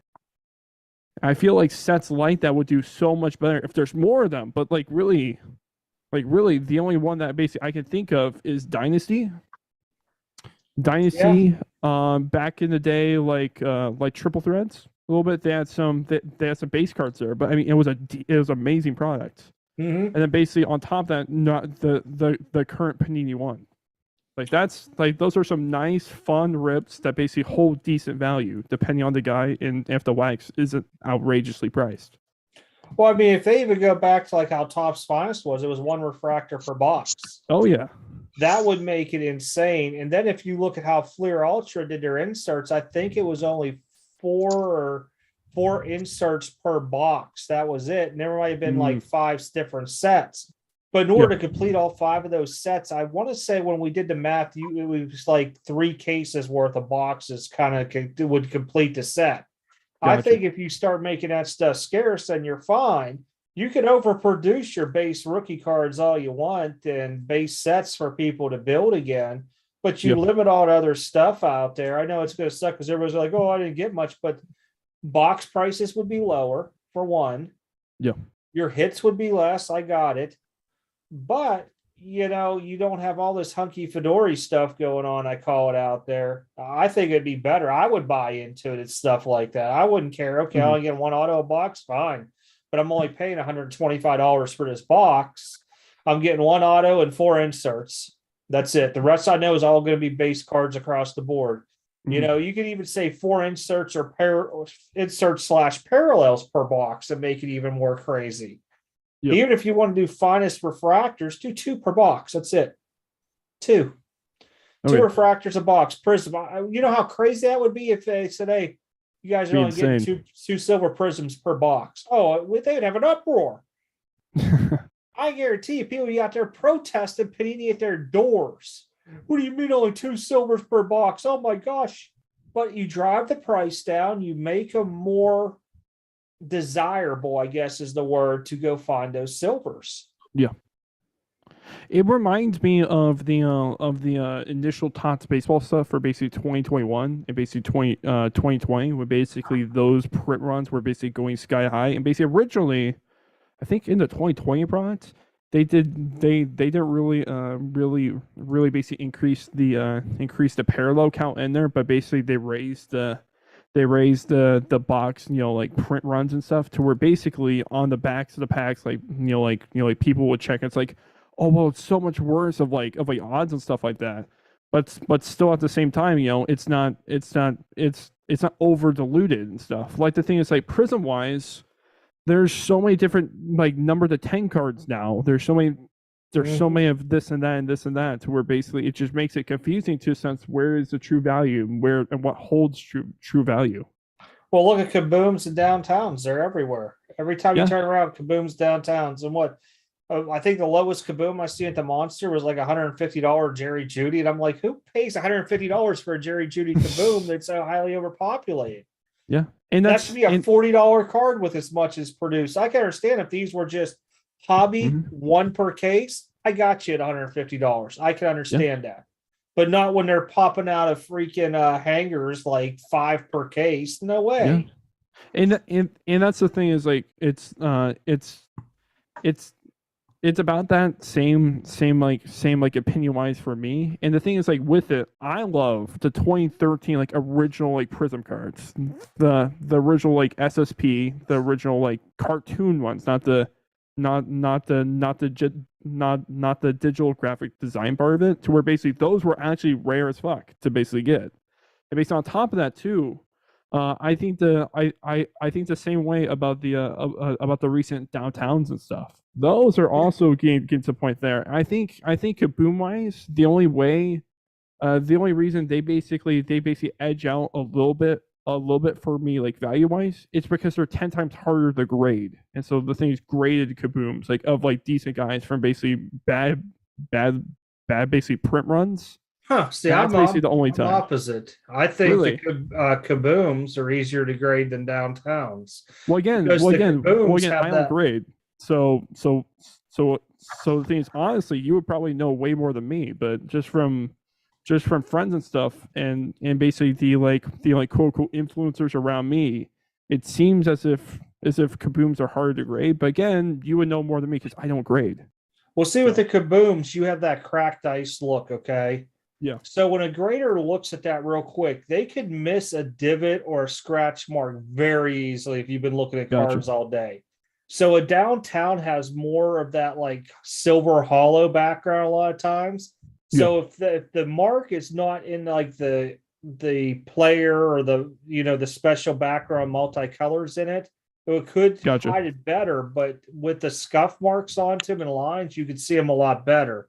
That's just with me what I see across the board. Now, don't get me wrong, the older downtowns that looked like the old Stadium Club beam teams, oh, those things there were golden to grade. I've gotten more tens out of that thing than anything. But recently with the downtowns, probably for the last 2 years, because they had more of a solid, like how Tops did the home field advantage and stuff. I got to roll. Yeah. See, all right, see you, my dude. I think with stuff like that there, it's just harder to end up getting this stuff to grade because you see more of the marks into the chrome piece of it. Yeah, that's a fair point. It's just the thing is for me, it seems as if there's so many more printing issues with Kaboom, and so that's why it might quote appear that way. But I guess grading wise and stuff, of course, you're probably gonna be sending that stuff in.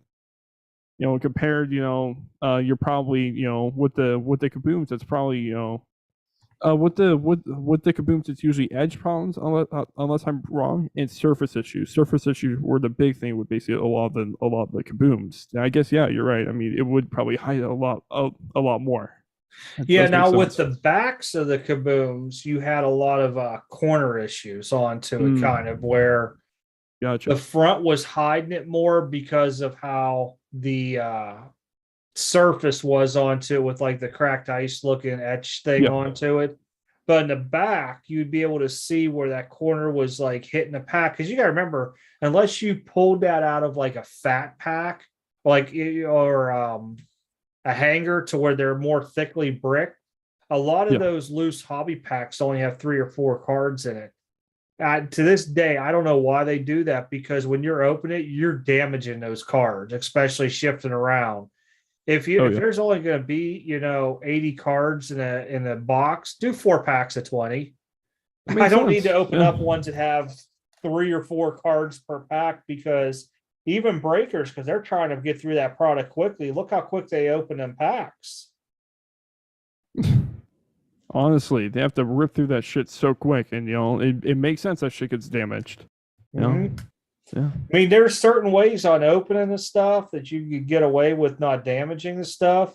Hockey is probably the biggest one with Upper Deck. Guy, I forget what he goes by now. Top notch Phoenix Breaks, because he was top notch breaks when he was under another person. He ventured out on his own. But like for was it Black Diamond? I want to say Ultimate and a few others. He makes sure all the cards are sitting down low. He'll take scissors across the top to cut it open, and then he slowly peels it out so it doesn't damage the cards anymore. I think that's great because you can see he has general concern. Hey, I don't want to pull this because these cards are sliding all through the pack and stuff. Yeah. At the same time frame, you start looking like, with, was it NT, Flawless, iMac? I can't remember. There's somebody else that has the box where they put their 8 to 10 cards into it. There's so much room with them cards moving around in there. They will get edge damage because especially Obsidian, like that type of stuff. Yeah. I think if you just put those into more of the tighter fit plastic cases, the plastic slide cases, I believe they're called. Yeah. I think you would do better overall with it, and then do how Tops does it. They put that little thin layer of I don't want to call it styrofoam, but it's kind of like a squishy, squishy netting type deal. I forget what they call, like padding in there on top and bottom, to where when you push it down, it's holding those cards into place, but it's really not damaging the corners. It's like it's like the same thing that a Leaf uses actually too. Yeah, Leaf does it as well. Yeah, Leaf's another good example. I forgot about them. I haven't opened a Leaf product in many years because it just got crazy with the distributors. Oh yeah. And then Brian Gray himself. I got nothing against Brian Gray. I mean, I get you. Hustle and bustle out there. I mean, he's made his fair share of errors. Everybody's going to take critiques on their own. Is he a good guy out there? Is he having a bad day? Did he take the blue pill, red pill? I got it. But in the end, it's just the way he is. You have to accept it just the way it is out there. Same with anybody else. It's just the way they are. You're either going to like them or you're not out there.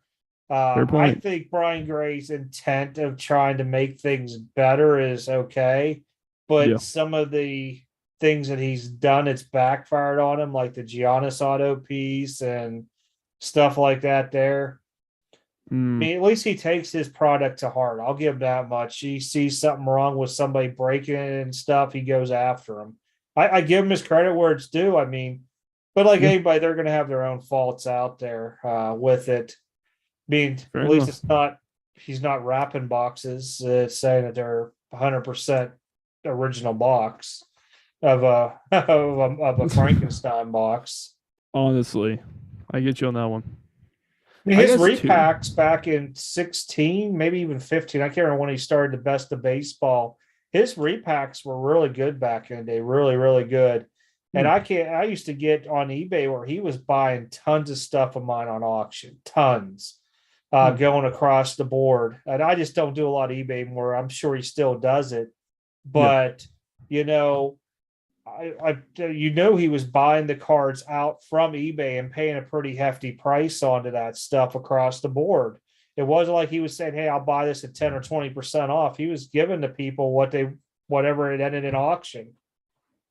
Yeah. And the thing is, like, I will say, like, it's, again, keep in mind, I don't know much about Brian Gray outside of like the small videos from sports car radio and stuff. I really don't at all. I just think I think the biggest thing for me was the what are they called? It's like the 101 like employee cards. Do you know what I'm talking about? Yeah, those. Yeah. God, I know what you're talking about. And I can't think I got one actually. I can't think of the name. Because the other thing was like, how are they getting all these Beckett 10s and stuff like that, black labels? Yeah, and then basically an employee like got like a ton of them, like basically right basically at the release, he had like 33 listed on eBay at once, and they're all like the higher end, like better ones. Even though those cards don't do well. I recall right, he got one of the Beckett graders to come work for him a while back.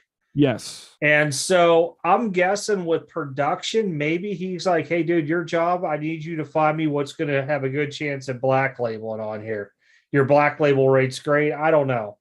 That whole thing is just crazy to me, because I sat there when it first started. I'm like, man, how many of these did he send in to get one black label? You know, I don't know.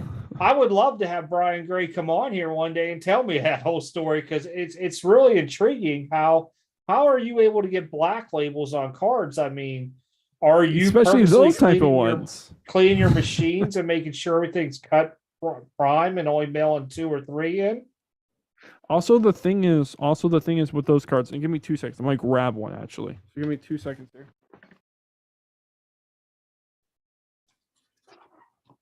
All right. Oh yeah, it's the what is it called? It's the production proof ones. It's the pre-production proof cards. And so basically these, it's just all chrome on both sides. And I know what those are. I remember them. Yeah, it's just the thing is, you would think that these would be a super easy to like scratch up and stuff. Like the thing is, like, literally the whole thing's just chrome. There used to be 2 products, one in football, and I believe it was like Leaf Perfect Pitch or something used to have them in it. And so you used to be able to get, they were uncirculated something, he called them. Yeah, it's this one. It's the pre-production plate, which I'm pretty sure is it's the like pre-done like employee one. Mm-hmm. If I'm remembering right. And so basically, they made one of basically every major like college player going basically into the NFL draft, like going through like per position, if I remember right. And so basically, like a lot of these, like they're like no namers, but they're quote like non auto like Leaf 101s. Mm-hmm. And so basically, a lot of the I remember in the sports car radio video, it was like the 2018, like the Baker and all that stuff went to this one went to this one like employee and stuff.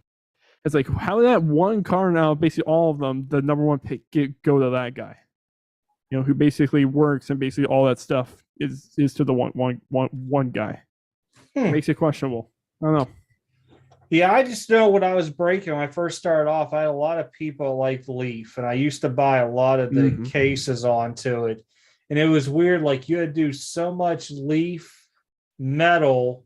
I think it was 2 cases of metal to get a case of Leaf Ultimate Football. And the other one that people really dug into was Panini Collegiate Contenders. Yes, those do well. Like still, actually nowadays, those still do well. Yeah, I just remember it was during Mahomes' rookie year. I had 2 cases I only pre-ordered of it. I had guys ask me, "Can you get more? Can you get more?" I'm like, "Yeah, I get more," but I'm like, "I'm gonna have to charge a little more per team." And they're like, "That's fine, that's fine." I'm like, "All right."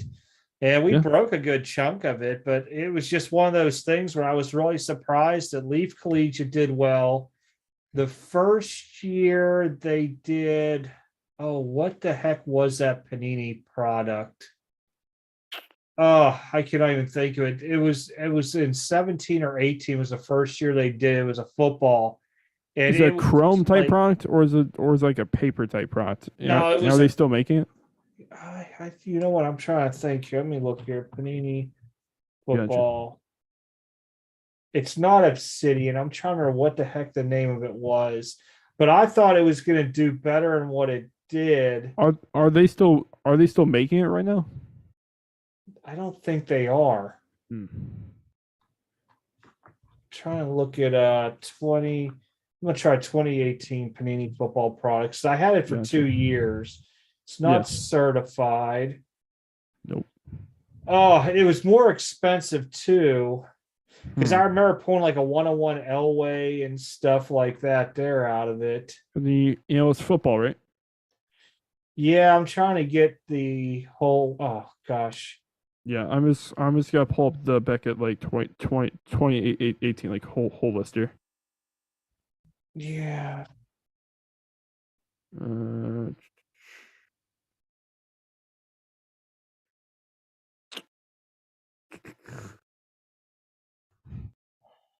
Let's see what pops up here.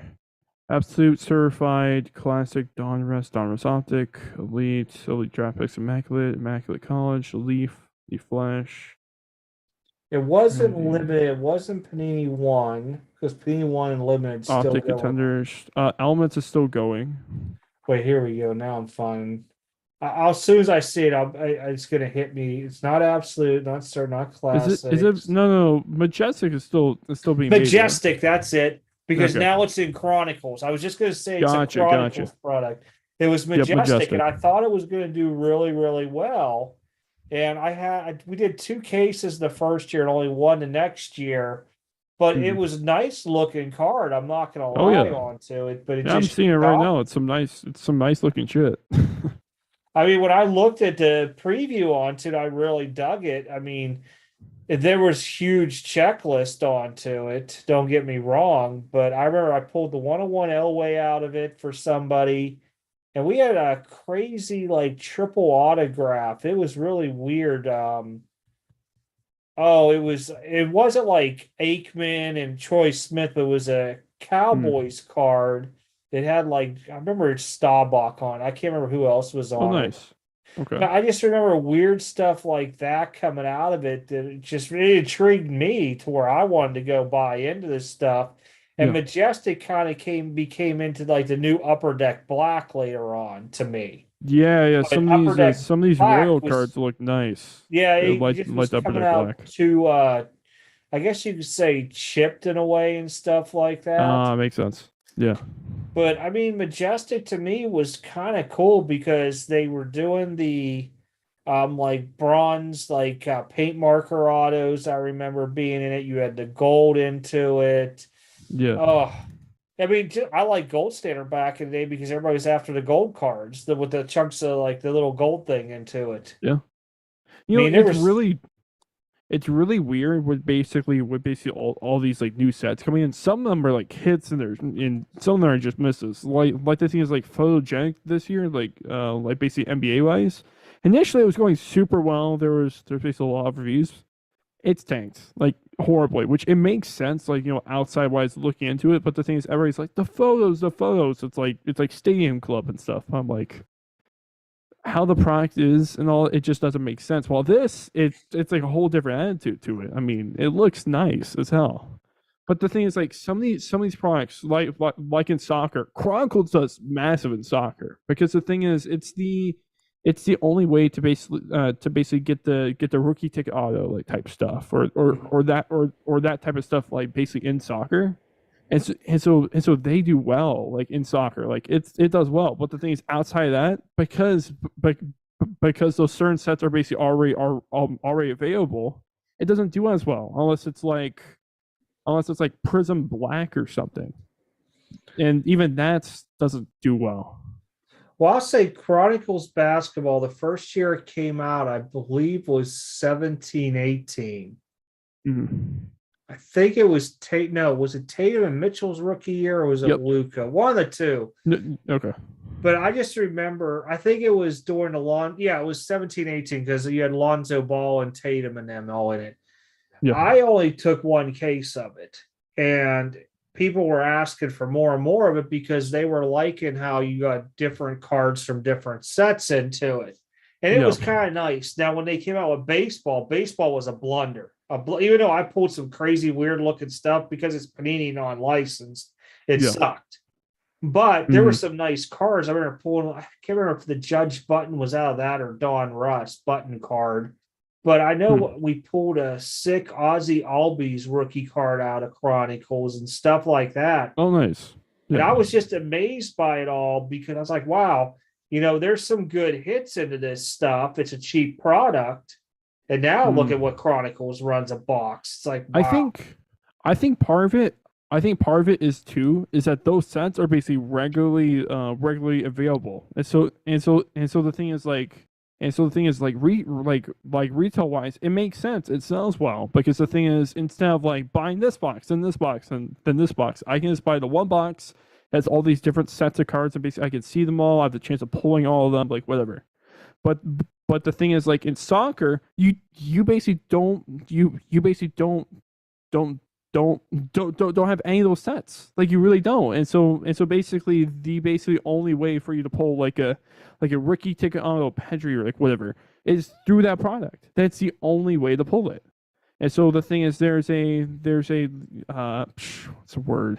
There's a, like, urgency to it, because it's the only way to pull that certain card. While basically in the Chronicles, like football and basketball, most of the stuff in there is not exclusive at all. Yeah. If I can buy, like Element or Limited or like whatever, like, I'll just buy that stuff, like, individually. I'm not gonna buy a mixed set box where basically half the stuff's not gonna be good. And the thing is, I can basically target what basically IPC. Soccer wise, I love the rookie ticket odds, but the only way for me to pull it is basically in those Chronicles boxes. So I think that's also part of it. It's the whole, like, supply chain thing. Like, like, it's a big thing. Yeah, I mean, with soccer, it's a little bit different animal with that stuff. It is across the board from the other sports. I mean, I like some of the stuff Panini does with soccer. Yeah. It's just harder for me to follow and try to figure out what I really want to get into. Now, when they do, yeah. Oh, is it Immaculate they just did this past year? I think so. I think it was iMac, and there was another product. Obsidian? Was there? Yeah, Obsidian. Yeah, and Obsidian, I'm a fan of. Going for like a couple years. Yeah, Obsidian Soccer does super well also. Like, Immaculate Soccer does well. Obsidian Soccer does well. All of the valuable, like, soccer sets plus Chronicles does well. Like, it really does. It's very, very nice to see.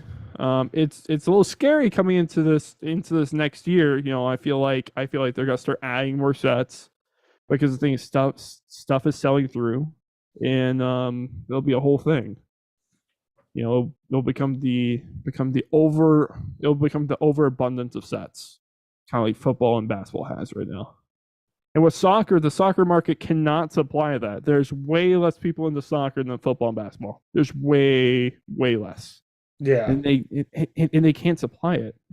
They don't have the market share to do it right now. Basically, specifically in the U.S. Now, keep in mind, in 2026, the World Cup will be here, and by that time, I think they'll be able to support somewhat. But we're not in 2026. We're in 2022. We're not World Cup's what, every 2 years or every 4? No, 4. Every 4 years. Euros are basically also every 4 years or so. But the thing is, they basically alternate. So basically, so it's every 2 years. Every 2 years, a major soccer like country tournament's going on. Yeah. So yeah, it's a very, very interesting thing in the sense where basically when the World Cup happens, it's a major thing. It's like the Super Bowl 4X. Mm-hmm. So the thing is like that being here in the US in 2026 will be a huge thing for the soccer market. But the thing is, it's still like 4 years away. Gotcha. So I mean, like, buy your Messi's now, buy your Ronaldos now. I mean, by that time it'll definitely be a lot bigger. But in the same sense, market share wise, over time, it's gonna take a bit. Really that's a good long-term piece to hold on to. But you got to really wait till after this World Cup's done, let it fizzle for about a year, and then look at buying it. Actually, crazy thing is, a lot of soccer cards have not gone up that much yet at all since months and months before. It depends on the cards. The stickers have specifically depending on the World Cup stickers, but card wise, a lot of them actually haven't as much at all. They've gone up about like 15% on some of the cards, which you would think would be a lot more. I feel like in the next coming weeks it'll be like a ton more, but like right now it's actually not crazy different. Yeah, see, I was thinking about that for the next World Cup to start buying stuff. I thought it was every 2 years, so I was thinking this next summer start buying some soccer stuff, but now I know it's 4 years because between that there, I mean, that to me is like one of them no-brainers along with, buying hockey, because for some reason hockey and soccer, two things I could sell crazily right now compared to every other sport. Yeah, and the thing is, soccer buyers, they'll spend a lot more on basically veteran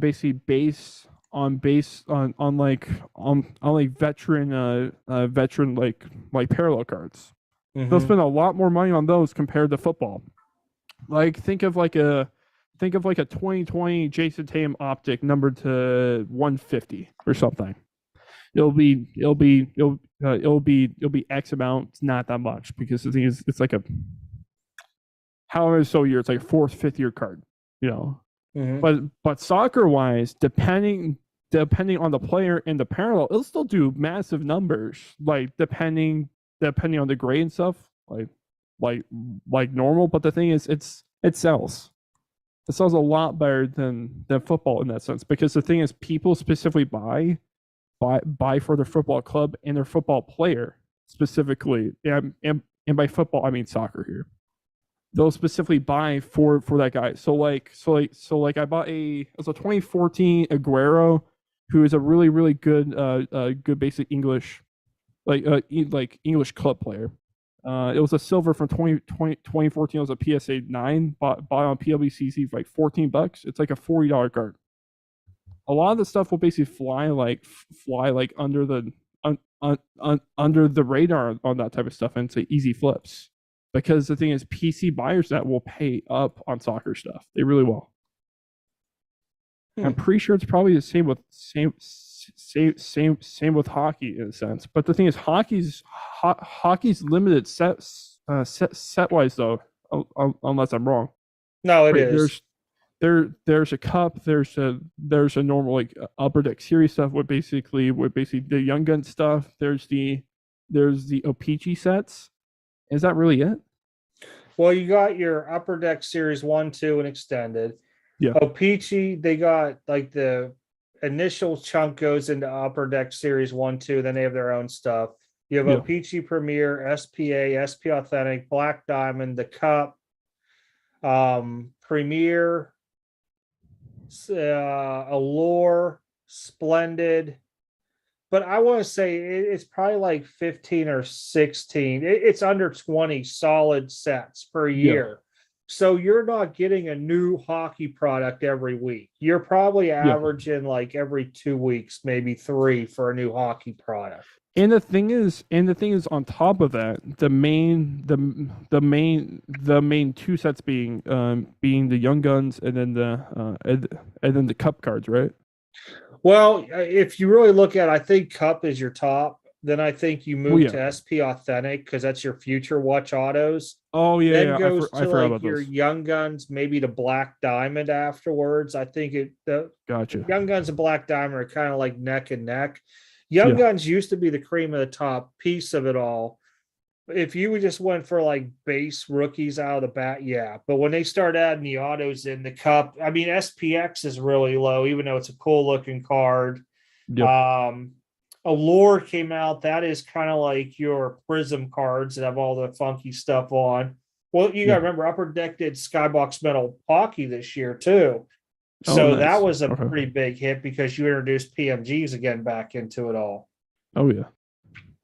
So, I mean, they, like I said, I want to say it's under 20 per sets per year. So you're probably averaging every 2-3 weeks a new product release for hockey, which I like. And same with soccer is that it's kind of spread out. And then there's a dead part of it all for a little bit to where it's not much being released and stuff. I think that's why they do so well in those two is because there's not heavy every week, a new product coming out. There's 30 variations going out.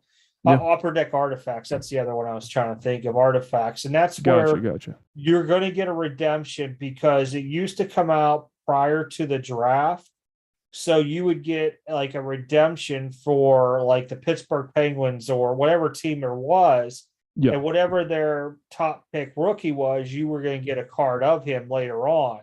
But it never took long after the draft. I want to say 4 to 6 weeks, maybe you were starting to get those. Now, the autograph version of that card took a little bit longer, of course, but that's fine. But that was like to the extent other than like you might have Sidney Crosby redemptions were really popular at one time frame because his stuff, but I'll tell you, he signed it quick. So like for the Cup, I don't think I waited longer than 2 or 3 weeks for that redemption to be fulfilled by Upper Deck. So there was a lot of stuff like that there I didn't mind with them. Yeah, I feel like with basically like the hockey sets and the soccer sets, a lot of the buyers and stuff, they're centralized on basically a few sets. While basically football, we can name like 12 sets that basically hold somewhat value. You know, like Optic, Donruss, Prism, Selects. We go down the line: Obsidian, National Treasures, Immaculate, Flawless. Like we can go down the line. While basically soccer, we got iMac, we have Flawless here and there. They have Flawless sets here and there, and basically it's Topps Chrome, Optic, and then basically Prism cards. But the thing is, it's specific per league. Like Prism has basically the Champions League stuff. And it's basically only Prism that really has that. No, it's Premier League. What am I saying? Okay, Premier League, which is more of the English teams, if that makes sense. It's like Man City, like those guys. All that stuff is really Prism stuff, and they'll basically have like optic stuff here and there, but most of it's just there. And then Topps Chrome is the Champions League, and then Bundesliga, and so it's very centralized on the cards that basically that you would be buying. You know, like sometimes it doesn't cross over. Like, you know, like this soccer player doesn't have this card in this other set. And so basically it's very centralized. If you're buying a player, you need to buy that specific set. And basically hockey wise, there's a limited amount of sets that basically you would buy like into. While like football, basketball, God, how many sets do people consider quote unquote investor sets?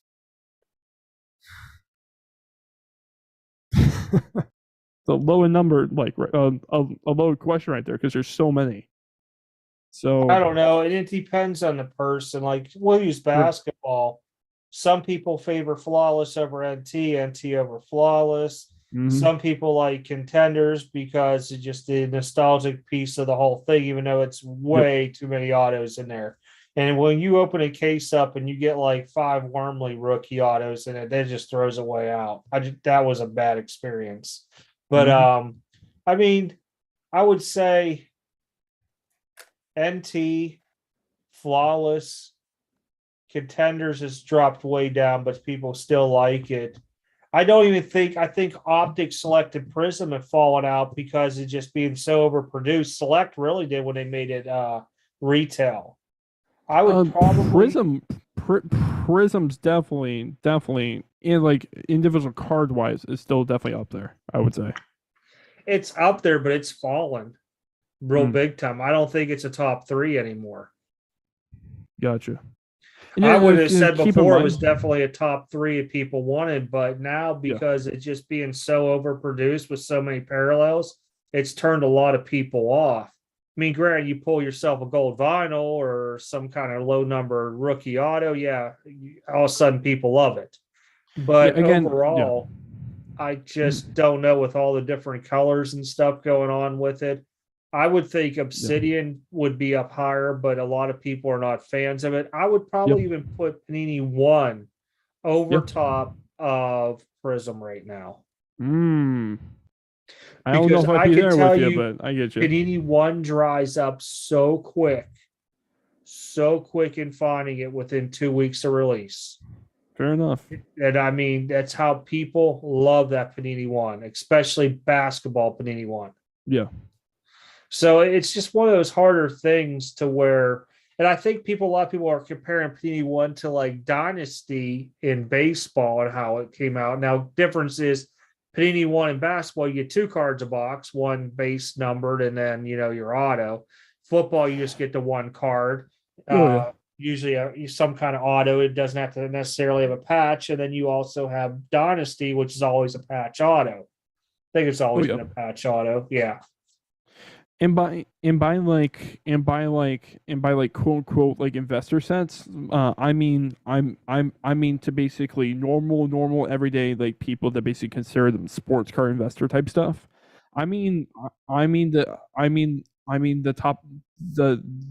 type of guys that'll basically buy cards to be like this is an investment for the future. Like you see like people buy like Panini Black RPAs and that type of stuff. It's just there's so many sets in that sense of what basically I mean, where the everyday quote unquote investor feels as if it's like a investment like card. Yeah, for some reason I can tell you like the blues and the black parallels are like the 2 most popular out there besides gold vinyls. But like Black Velocity, huge. Everybody loves Black Velocity. Oh yeah. Same with your True Blue. On out of every parallel out there, True Blues, don't know what it is, people love it. You can have a gold.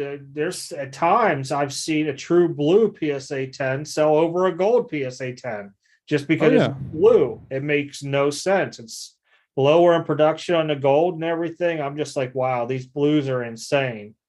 Now keep in mind that keep in mind like that I posted on the server, I think it was that one like Rondell Moore like gold rookie ticket auto from basically Optic. It's just a card that basically I'm basically aiming for. It was jersey number and stuff. It was like the perfect card for me. That card usually does probably around 130 of the normal, but the jersey number would probably do about 160, 170. But the thing is also super late like auction. It was like 3 a.m. EST. Well, yeah, because then you're only really competing on West Coast people at that time. Exactly, and basically West Coast people, not as many people care because again, Rondell Moore is more of a Purdue guy than a Cardinals guy right now.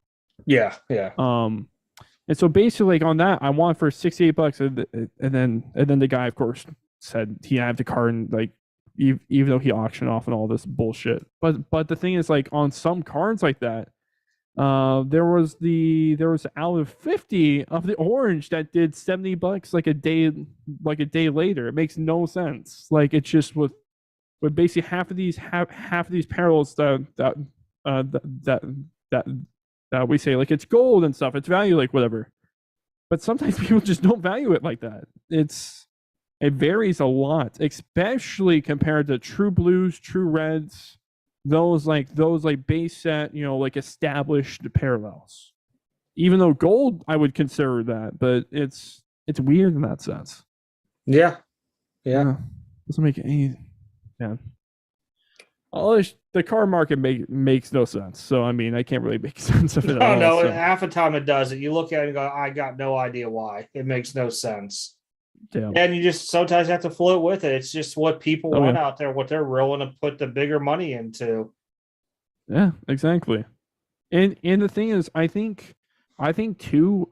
I think also the big thing, the big thing with the finite cards, were basically no name guys or basically not the top guys. Mm-hmm. It's rainbow set builders.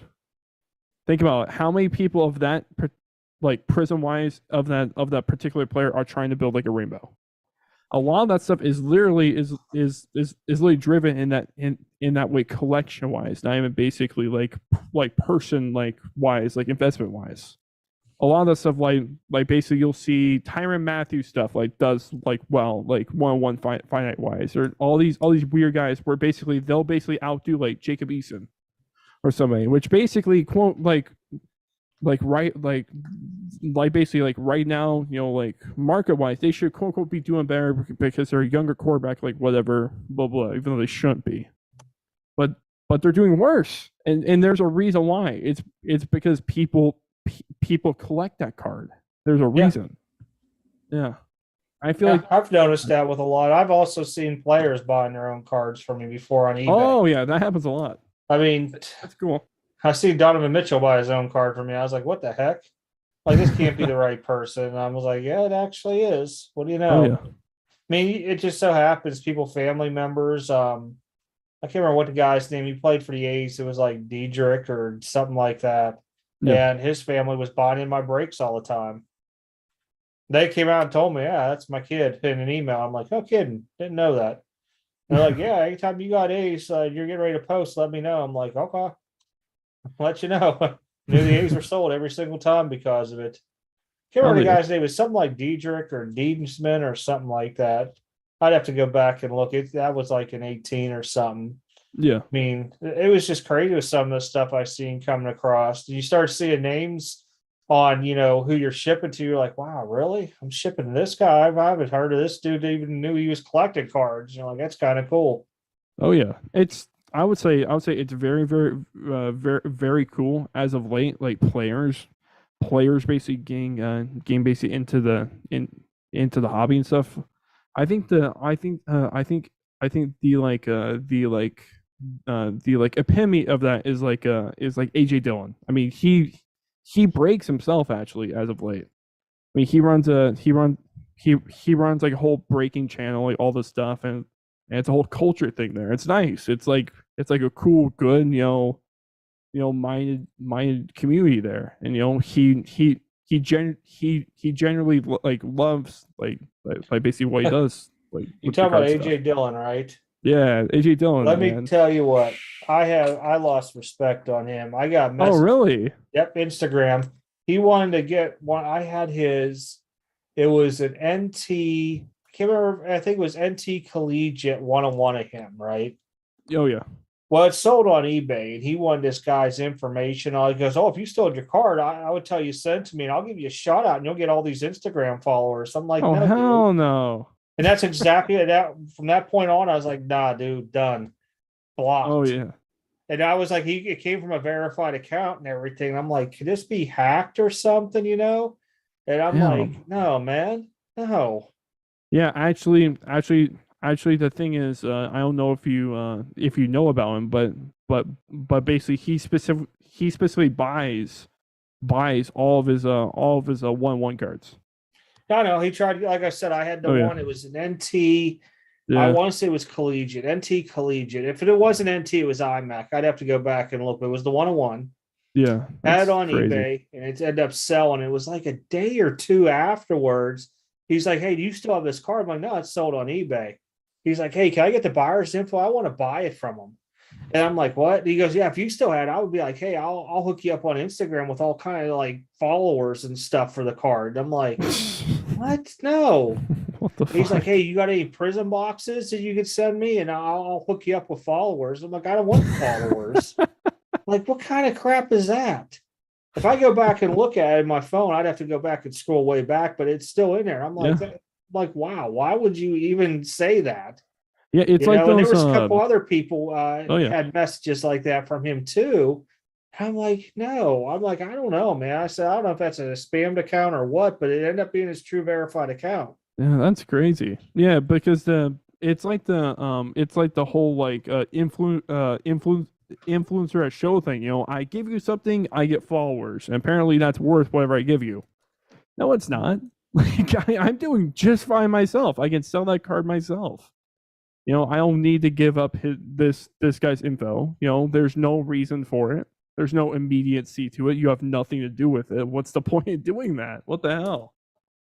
Yeah, it made, like I said, no sense. And I mean, it's so bad. It was so far ago. I'm scrolling back on here, trying to find it because, yeah, here it is, way back here, 82 weeks ago. Damn.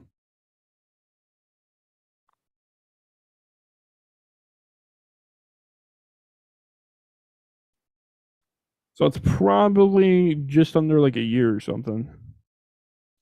Yeah, it was 2 years. Like it was just a under 2 101 years. printing plate NT Collegiate Auto. I'm looking at it now. Gotcha.